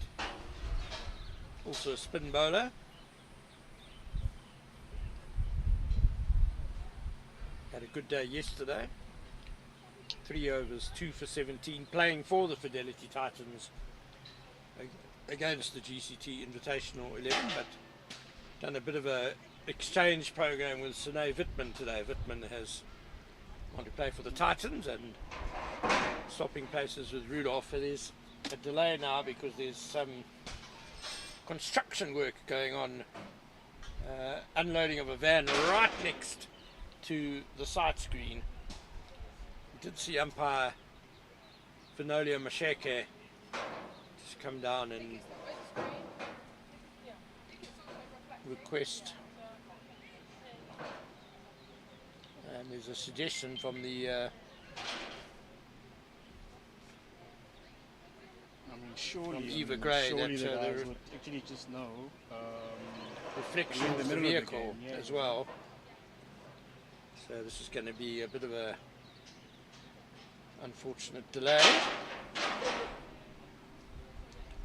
So back to the game with Elisha coming on to the attack. I mean, she's probably just more on an advantage because I mean she's like playing with the Sky Blues players, so she's probably one up coming to think of it. It just it's all about how she goes about her business now. I mean, we know what 1 or 2 wickets can do here. All of a sudden now things just take a drastic change, you know, which is what she's capable of doing. She's capable of striking early, you know, not giving any sort of room to the batters. it'll be interesting to see how she goes about her business. Yeah, she's a very handy spin bowler. She would have bowled to both Searle and Mapungula a lot in the nets. It being a teammate, the batters will be very determined not to get out, not to get out to her, and likewise Rudolph will be very determined not to get it for any boundaries as we continue to wait for this delay next to the side screen. Apologies for the clanging noises you might be hearing over the microphone. That's the steel girders or things that they're busy unloading. It would just be interesting to see the sudden switch to the T20. I mean, the global T20 tournament, and yeah, it's a 50 over. Just to see that sort of, you know, switch to the shorter format.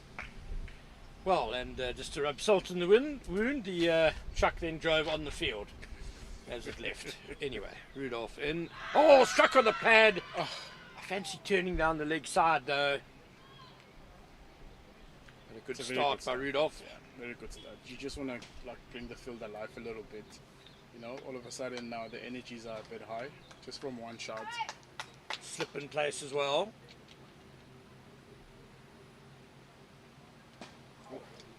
Bit short, fantastic stop at slip. Robin Searle is very nifty on that late cut, and she hit it well, but a fantastic diving stop by slip. That's too wide from Rudolph.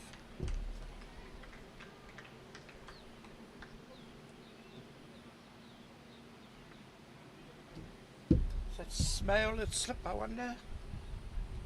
Sharp turn for Rudolph there from outside the off stump, beating the back foot drive of Robin Searle.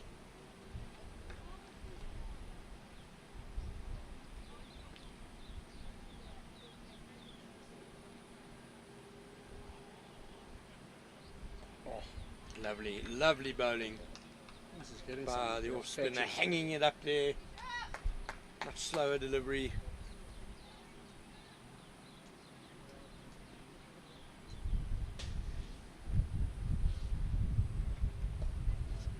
Worked behind square on the leg side for single as Martile fields.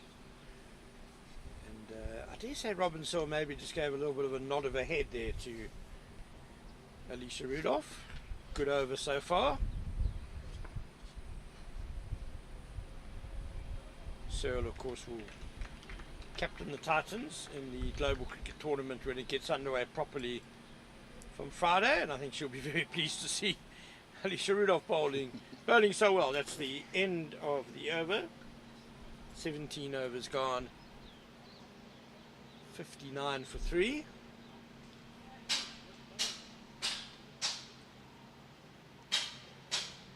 Smale will continue. I think the GCT internationals are actually aware that in order for them to be in the game, they just have to literally just take wickets. Bit too full. So I've got the paddle away. It'll just be one. Yeah, if this game lasts 50 overs, then Fidelity Titans will surely win. So wickets are the order of the day. Good to see the slip in place. Tight in the ring of 7 fielders. And Mapungula's done well to get it in the gap through mid-wicket for a single. Wow, super arm from Alicia Rudolph.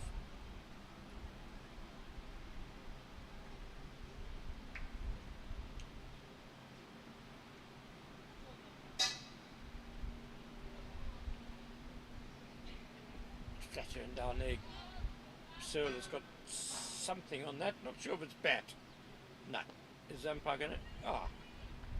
Umpire Gous fooled me there. He looked like he was going to signal the leg by. Yeah, but it seems like Robin Searle has got a touch on it with the bat.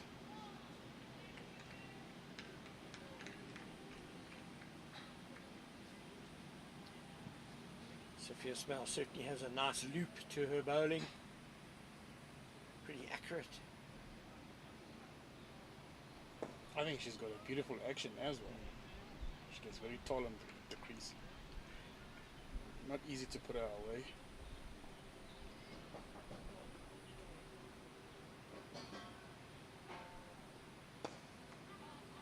Driven nicely through extra cover. Scramble in the field will keep it down to just a single. And that is the end of the over. 18 overs gone, 63 for 3.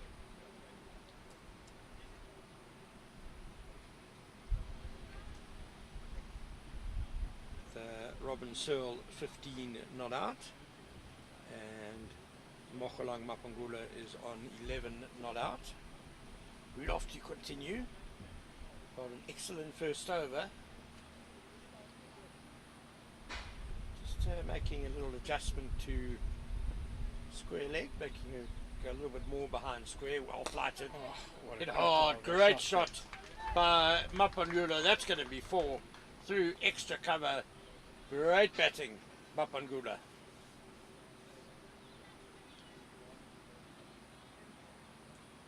It's a very confident shot there. Ken, you ask nothing less, nothing more there, but It's one of those cricketers who just naturally exudes confidence. Good hit, very hard. Back at the bowler, it's going to be 4 more. Beat Rudolph and beat the mid-off. And Mogolang Mapangula is just showing what a clean striker she is. yeah, no, now she's in a bit of a hurry there. Yeah, Ken, she doesn't want to stick around for long. Probably the mate told her, listen here mate, just chase the score down quickly. We want to get home and prepare for the big tournament, yeah. At this rate that she's going, but she's unapologetically just sending Elisha pecking. Oh, And then you the get leg that. backhand balls her. Yeah, the last 2 deliveries were a little bit over pitched, and Funny ball game that, yeah. credit to Mapangula for not allowing Rudolph to get away with them. Thumped them for 4s, but Rudolph is a canny operator, and she pulled the length back slightly quicker. Mapangula was on the back foot, misses and is bowled. So it's a bright little innings by Mogolang Mapangula of 19 of just 14 deliveries with 4 4s, but it's a 3rd wicket to fall soon after the lunch break. Titans are 71 for 4 midway through the 19th over. This is getting more interesting, Ken. When you thought like the Sky Blues were cruising nicely, and then all of a sudden 2 quick wickets, and then things just starting to change. I mean, you know what the wicket does to the guys in the dugout. You know, it starts causing panic. I think right now the search for Robin Searle's wicket is basically on. It's going to be on the high now. Because you get that wicket now, all of a sudden the Sky Blues found themselves wanting. Yeah, Robin Searle, as is so often the case, probably the key here. She stays in, her team wins. Yeah, I mean, I think it's one of the games that they played in the Pro Series. I think they played against Western Province. I think where she top scored. I think she was a few runs short of a century. I mean, she probably just played the similar innings because everyone had to like literally bat around her. So she's not new to this situation. It's just now obviously expecting or hoping that the non-striker is aware of what's required of her. Lunging forward and very nearly beaten on the inside edge there, Tlalalelo Matsepe. Elisha, on the other hand, is not backing down. She's in set. She's asking the right questions there. Ooh, again, Matsepe playing off the back foot and had to be quick there. I think Very Alicia Rudolph will be dangerous, licking her lips. Very dangerous that. To She see misses, much- she's gone, but Yeah.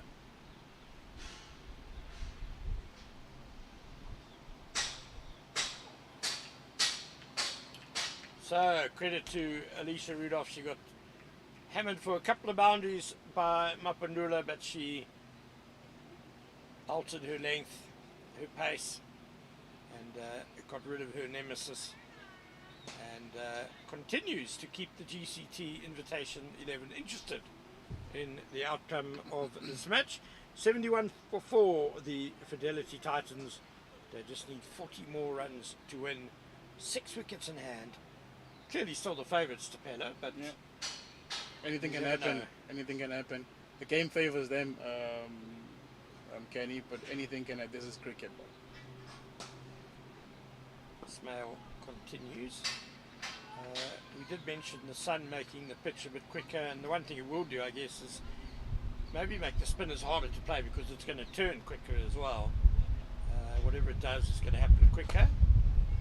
Smale maybe just slightly erring on the full side. I'd like to see her bowl a sort of length that draws the batsman forward and bounces and turns. It's not a bad length, and Searle was on the back foot and beaten.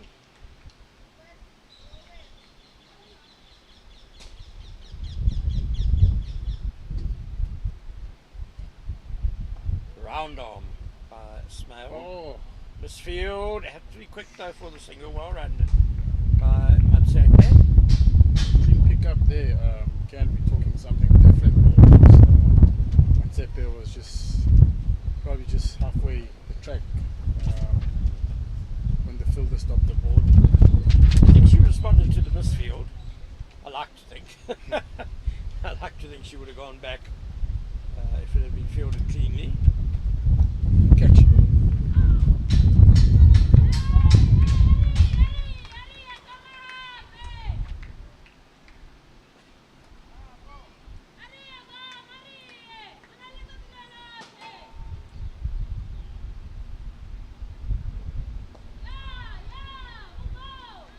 Matsepe keeps those 2 deliveries out. End of very good over by Sophia Smale. 20 overs gone.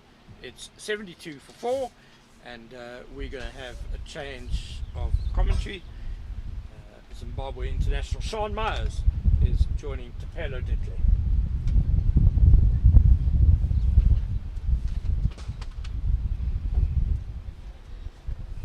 It seems the change to the spinners has been the trick in these middle overs.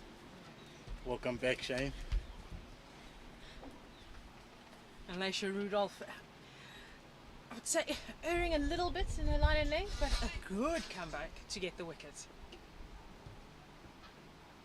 I mean, there's those deceitful balls where batters are looking to actually go on the back foot and playing for the turn, and those are the ones that just skids on, which is something that's going to work in her favour.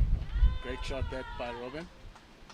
In the gap towards backward point, and they'll comfortably come back for 2. She's played really well square of the wicket, and if anything, it's forced some adjustments within the field. And look, given how slow the wicket is, and for her to master playing, giant square, I mean, you gotta give credit to her. It's a good rotation of strike here from Robin. So that's 3 runs and 2 balls, which is exactly what you want, especially in the situation that they were in. It's not the easiest of tracks to bat on.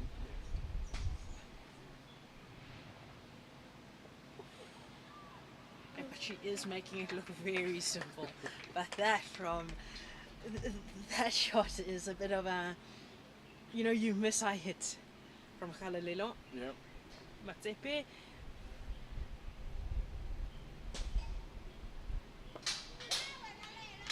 So you being in better there, Shane. What do you say to the non-strike? What I would say is play as late as possible, because that is a very risky shot.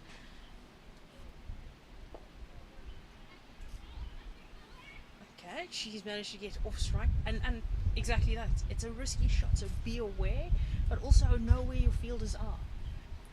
Right, it's the end of the over, 76 for 4. Know where your fielders are. You've tried it once, you've tried it twice, there isn't the single, so just go there, play a little bit of a stronger shot straighter. I know that came from the inside half of the bat, but get the single. Right, we don't want a situation where one batter is facing two balls but is scoring. I would say is converting, rotating the strike, and then on the other end, you've got a batter who's a little bit stuck. I mean, with Matseke coming in where she's batting now, that's like middle order. So you most likely expecting someone who comes in middle order to be able to nudge around the ball and to basically just play freely, if I can put it that way. There's honestly no pressure. I mean, you can't literally just dot out everything, in the name of trying to get the in better on strike, because that also can just create a little bit of pressure on Matseke. Right, we've got Kelly Castle is back into the attack, coming from the golf course end. Okay. And that is well picked. Just chipped over mid on, chased to the boundary. Matsepe is really comfortable with the ball coming onto the bat, and as you said, as it gets harder, the ball's going to come on. It's going to be a lot easier to play. Look, I like that approach. I mean, the scoreboard is ticking, and she's also building confidence, in her own game, as opposed to trying to defend everything and obviously looking to get Robin still on strike. You gotta take responsibility like that. I mean, through backward point, easy two there, that's good running, Very good running. Bit complacent there from Seal.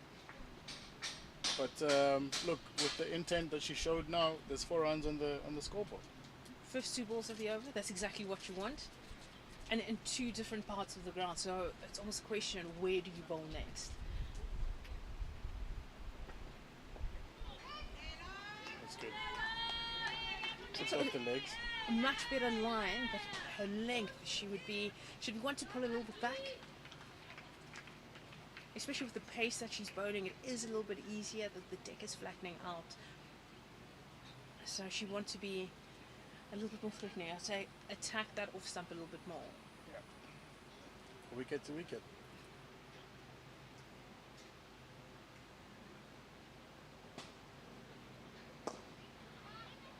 Better.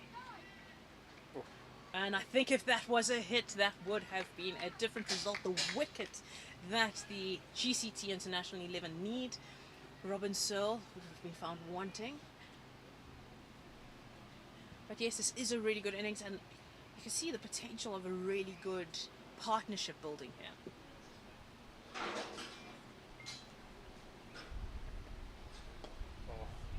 Oh, and it's another no ball from Kelly Castle. She'll be disappointed with herself. I think that was a really good line, really good length. Just defended, just kept out. But now it's a free hit, not what they wanted at this stage of the match. Most definitely not, Shane. Most definitely not.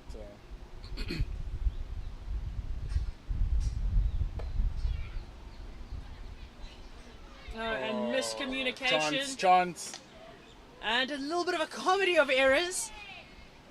Robin Searle calling forth the run. Matsepe is caught ball watching. And Kelly Castle doesn't make it back to the stumps and isn't able to complete the run out. It will be disappointing for the GCT International 11.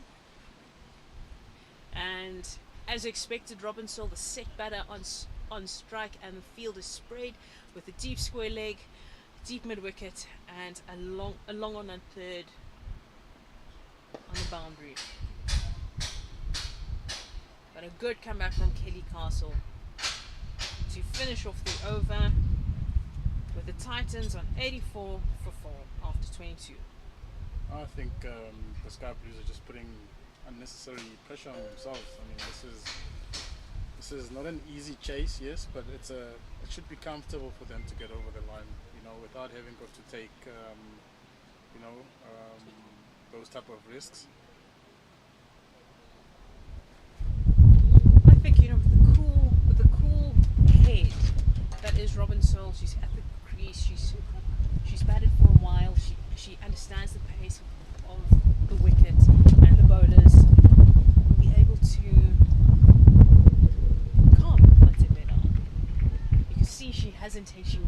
play. She wants to get going, but also having that calm head helps a young player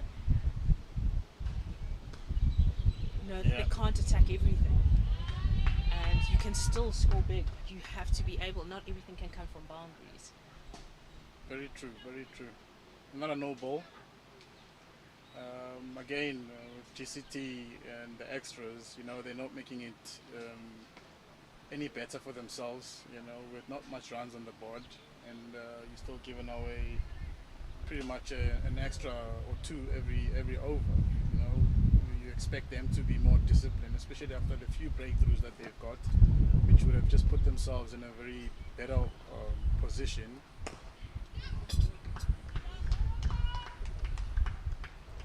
Good comeback from Rudolph. Some really good fielding here on the boundary. Just able to keep that free hit at bay. Ooh, bit of turn there. A wide one just to try and entice her to play that booming cover drive. Ooh.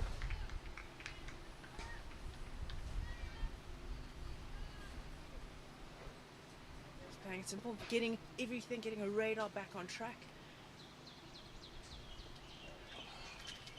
Oh. Didn't expect the What was that? turn, so Martile ran past the ball.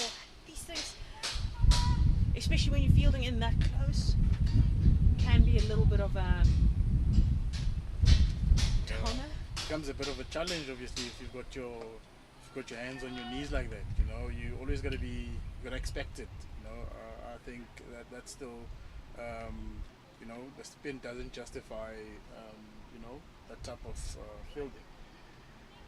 So, but yeah, I mean, you can literally just see that the confidence has gone down from the GCT internationals. Hopefully 1 or 2 breakthroughs here, then and then, will just bring them back to life again.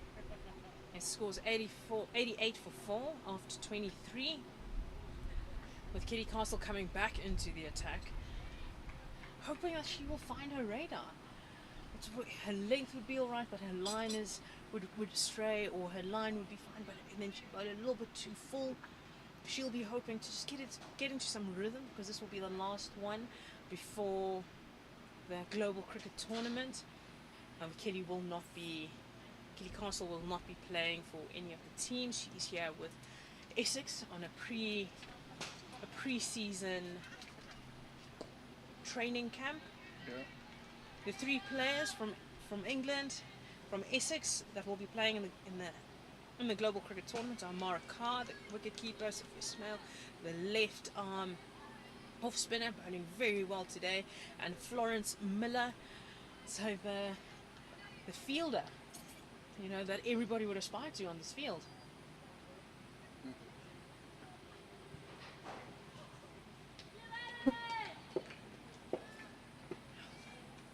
Like they're not quite there for cut, but it's not bouncing as much. I think we just somehow we're lacking patience. You know, I mean, that ball is not there. Falls back to wanting to play at every ball. I mean, you're most probably expecting Ruben to be whispering in her ears to say, you know what, just let it go. I like that intent. I like the intent that Matsepe is showing. She's coming across the stumps, walked across to the offside, and managed to get 2 by just hitting backward of square, and then ran well. Comfortable 2 in the end there. That's when you hear coaches telling you that you gotta find a way. I mean, that's interesting to watch. You know, find a way. I mean, you can see you can't be beaten like 6, 7 times on the offside and not actually come up with something to actually get something out of it. You know what I mean? Just like what we saw now. She goes across and then she just tucks it down to find leg for a single. Another cracker of a shot there. Through the covers. Dechard gets a hand to it, but you now have overthrows. The throw wasn't the best. Goes past Marika. That is just unacceptable. Lack of concentration there. I mean, at this reading the stage of the game now, You would expect to see the body language of GCT being where it is, because they are at the backseat of this game.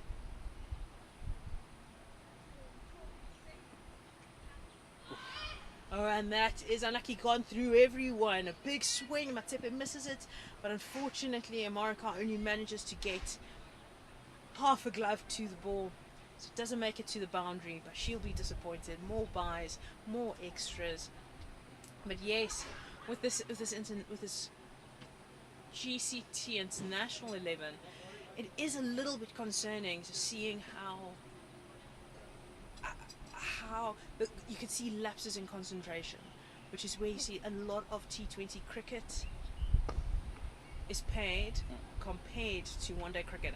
And you see some aggression there from Kelly Castle just to end the over, telling Robinson, don't try and steal some ground here.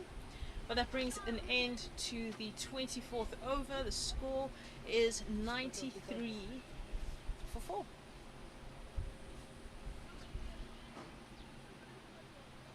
Yeah, no, look, the Sky Blues ladies are just cruising nicely.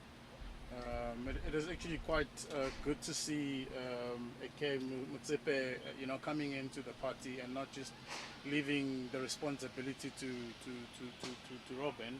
And it's always good, to have a senior player in and around you. She's always going to be in your ears. It's just a good opportunity for the young champion to learn and get better. The intent that she's showing, the running between the wickets, the awareness is just too good. Yes, and Robin Searle just showing patience. She's currently on 20 runs or 47 balls. We're playing that anchor role just to get the team over the line. Everybody bats around her. And Khalelo Matsepe is on 14 of 23. And Kate Kopak is back into the attack. Ooh, on the up. Not timing it as well. I think he was through the shot a little bit too early, but so playing in the air, but straight to the fielder. Kelly Castle on the at mid off rather.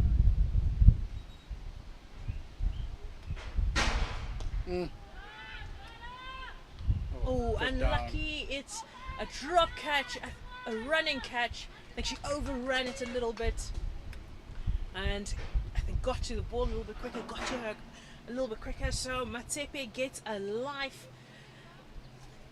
Coming to think of it, the drop catch is not going to do much harm, given the situation of the game. 17 more runs to win for the Sky Blues. Great shot there by Robin Searle. And cut through for 4. And the old saying goes, you drop a catch, a wicket, opportunity goes down, and the next ball goes for 4. It was short, it was wide, and Robin Searle has pounced on it. That gets the Fidelity Titans up to 98 for 4. Speaking, yes, in the context of the game, that drop catch doesn't change too much. The Titans are well in control of this match, but you always just look for a little bit of confidence. It's a boost in confidence. It's a boost in confidence when you're taking your catches. As a bowler, your stats are looking good. You've got a few wickets to your name. Look, I think it's just going back to the drawing board. Catches like this in the upcoming tournament, the T20, they're going to be very crucial, and there'll be more catching opportunities like in a T20 than it is here in a 50 over. If you can't hold on to those ones, it's just going to create a lot of pressure on the fielding team. If you can't hold on to such catches, that's a serious seat to it. I'm sure putting you there, you probably just take that with your eyes closed. Yeah, Shane. I hope so. But with that one, it was a slower delivery, and Robin Searle puts it behind square and manages to get another boundary, getting them to 102. We're getting the Fidelity Titans to 102 for 4, needing 9 runs for the win. Okay, Kopak adjusting her line, her length, getting it back, and ends her over with a dot after 20 overs. 25 overs. The score is 102 for 4. Yes, I think this is more as much as these drop catches, I think it's just a stage in the game of where it is more than a lack of skill. You know, you can see the shoulders are down, the heads are down. It's almost as if they just throw in the towel, you know, to say, can this game just end? I think this is where, you know, moments of brilliance can happen. Very I always true. feel it's an opportunity for moments of brilliance where you just get an over, like make them toil for their 9 runs. Keep them. Get about 6 overs in there, but you have to take your catches then for that to happen. You know, create a little bit of panic there in the change room there. But yeah, Just get your dot balls going. But yes, and that's what you want. You want moments of brilliance. You want somebody to put their hand up and lead from the front. Say, look, it's going to be my best ball. I'm not defending. There's too many balls. Right, I understand the situation, but there's always a situation where it could go your way, and stranger things have happened in cricket. oh, is that? And that's bolt. Talking about that moment of brilliance, yeah. A moment of brilliant, and that's stumped. oh, it is Yeah, she stumped. got stumped. And there you go. That is a wicket for Kelly Castle. Right, she gets Khalelo Matsepe stumped for 15 off 27 balls. Very aggressive 27 balls, and brings her innings to an end. Look, I think the future is bright there. You know, given what we've witnessed here, you know, the intent, you know, the confidence in the shots that she plays. You know, I think it's her just going back to the drawing board. You know, and working on the shot selection. You know, just getting into good positions, making sure that your head is nice and still. You know, in point of contact. You know what I mean. But nevertheless, the future looks bright. Then yeah, this brings now that aha moment for the GCT. You know, even when things are not going your way, there's still quite a lot of positives that they're going to go back and reflect onto, which leaves enough room for improvement. You know what I mean? And to the crease, that with that wicket, it brings Tiana van der Heuvel. This ball can hit a long ball. This girl can hit a very long ball. You reckon this is the over that she finishes the game?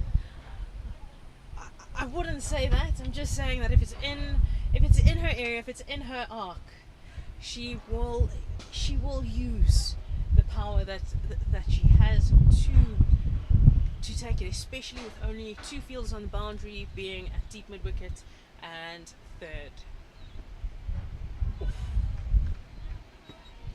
Beating on the offside. I think if you're looking at that bat, it's a little. The face is just not in the position where it's supposed to be. I think that face is a little bit closed, and probably just risky from Tian.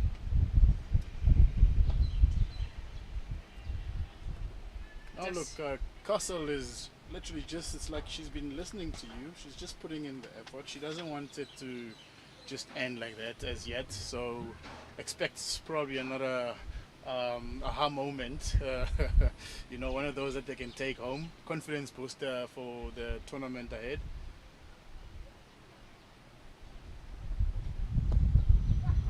Nice. Some good areas that she's bowling into, and especially to the new batter, attacking the stumps, forcing her to play at everything, not making it easy. 9 runs is still a long way. 5 wickets. That's only 5 balls. 5 good balls. 5 good balls. We've seen some Seeing a wickets and bad difference. balls. Most definitely.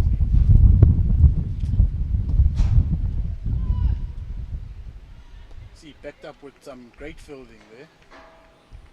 Some bit of awareness there as well, you know, anything could happen there. And that's what you want. You want your bowlers a wicket game, some really good fielding to end the over at 102 for 5, with Robin Searle still at the crease at 28 or 51 deliveries.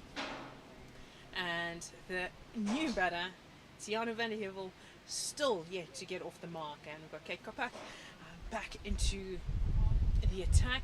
She'll be looking to back up the bowling from Kelly Castle, maybe get another wicket to her tally. She has been very, I'd say, very economical, very attacking. She is an aggressive bowler, and we saw the first ball of this innings managed to clip Gandhi Jafta in the helmet. A little bit of surprise for everybody there.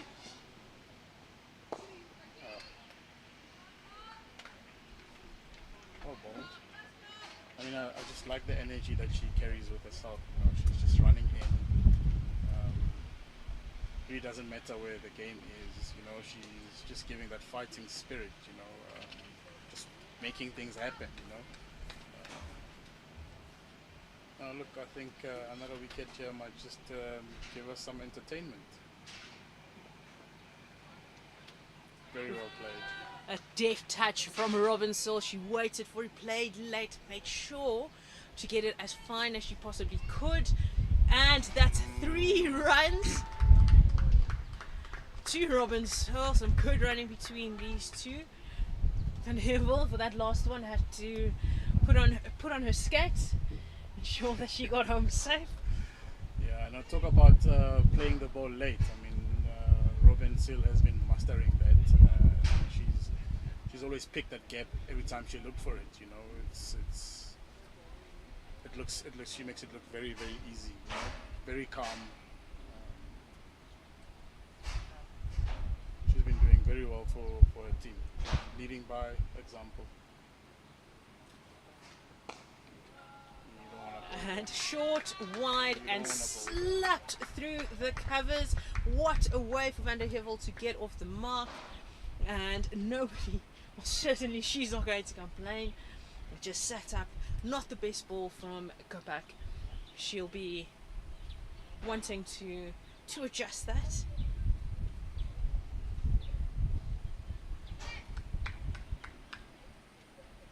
Wanting to get her radar back on track. Cramp the batter up for room.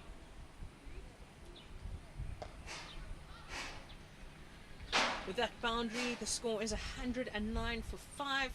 Only 2 runs for the win for the Titans. Van der Hevel will be looking to want to end it in this over. I think that would be ideal for her. But Robin Searle knowing that as long as the job is done, get over the line. Let's go big or go home, mate.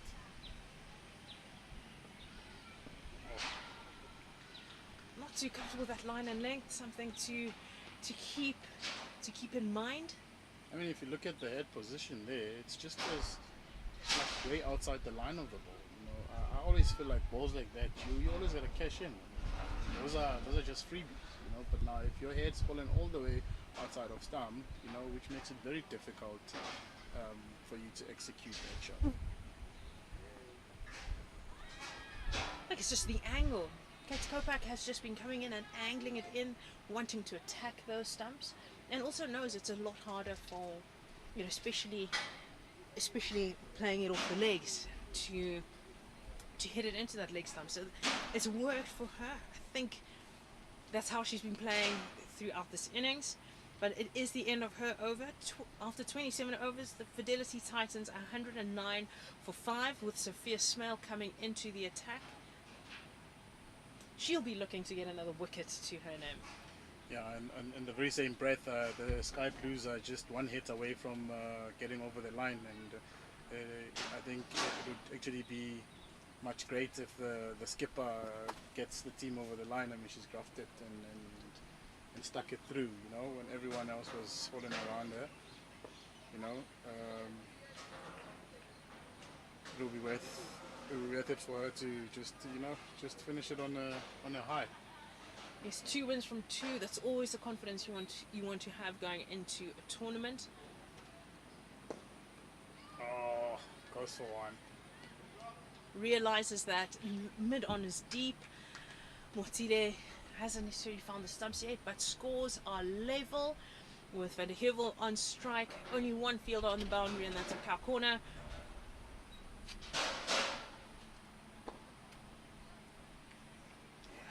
She wanted to send that back in. She did. Luckily, she didn't go through the shot too early. The smell just, I'd say, varying her pace. Ooh, And a very good great ball piece of there. bowling. Great piece of bowling there. Look, I think probably you would have wanted to keep your spinners going on for much longer. You know, because I mean the runs just literally just came as soon as they brought back their seamers, and what a way to close, and what a way to get over the line from Tian. Jesus, that's a proper 6 that, Right, Van der Skyf. So that is the end of the match. Van der Skyf has ended the innings with a massive 6 off Sophia Smell. And what a performance that has been from the Fidelity Titans, finishing the game in style. Robin Saul will be happy. She was at the end. Yes, done. She was at the end there to see her team over the line with everybody batting around her. So just to go through the batting innings from the Fidelity Life Titans, it started off with Gandhi Jafta. She was the first wicket to fall at 7. She scored 7 with Tebogo Macheke, the star or the aggressor of the Titans innings yesterday in the T20. She left 18 runs off 35, but the captain herself has made sure the team has got over the line. She scored 32 off 55, not out. Catherine Pryor, a little bit of a soft wicket, 1 run off her 8 deliveries. Amogelang Mapangula was bowled by Alicia Rudolph for 19. Halalelo, Matsepe, the exciting young player, was stumped by Kitty Castle, showing her aggression with 15 off 27. But Van der Skyf finishing off with Robin Searle, 10 runs off 10 balls. Right, they will be looking forward to getting the tournament underway. But Tapolo, do you want to take us through the bowling? Yeah, Shane, tough day out there for the bowlers. Look, you gotta give credit to the effort that the GCT put out there. Wasn't actually easy to be out there given the weather conditions changing, you know. But yeah, we have Kate Kopapak bowling 5 overs, 18 runs, with no wicket at an economy of 3.6 runs and over. Partnered with Wilka Mwatile, who's bowled with some decent pace, and I think she started off quite well, bowling 3 overs and only conceding 7 runs with no wicket. And then later on to have Nonoha Yasumoto bowled 2 overs, 8 runs and 1 wicket. And then we had Kelly Castle, who I think tried to bring the team back to the game, you know, with 6 overs for 21, getting only just 1 stick. And then we've got Maya Yanakira, who bowled just 1 over, got the team a breakthrough, but still considered 14 runs in that 1 over. And then the Titans sky blue player Elisha Rudolph, 4 for 18, getting only just 1 scalp for the game. Yes, the big question will be where to next. What are we looking forward to at this global cricket tournament starting on Friday? Where will be the areas, looking at the conditions? If whoever wins the toss on day 1, game 1, what would be the most ideal? Look, I mean, given the fact that the weather just stays like the way it is now, I mean, you could literally just see that it's more or less a pitch that offers both with the ball and the bat. I mean, you almost gotta work, you know, for your wickets, and you also gotta work for your runs as well. I think it's gonna be a great tournament, and obviously the team that executes well on the day should honestly just get over the line. You know what I mean? If you apply yourselves accordingly and adjust to what the conditions are giving you, I think it's going to be a very interesting tournament.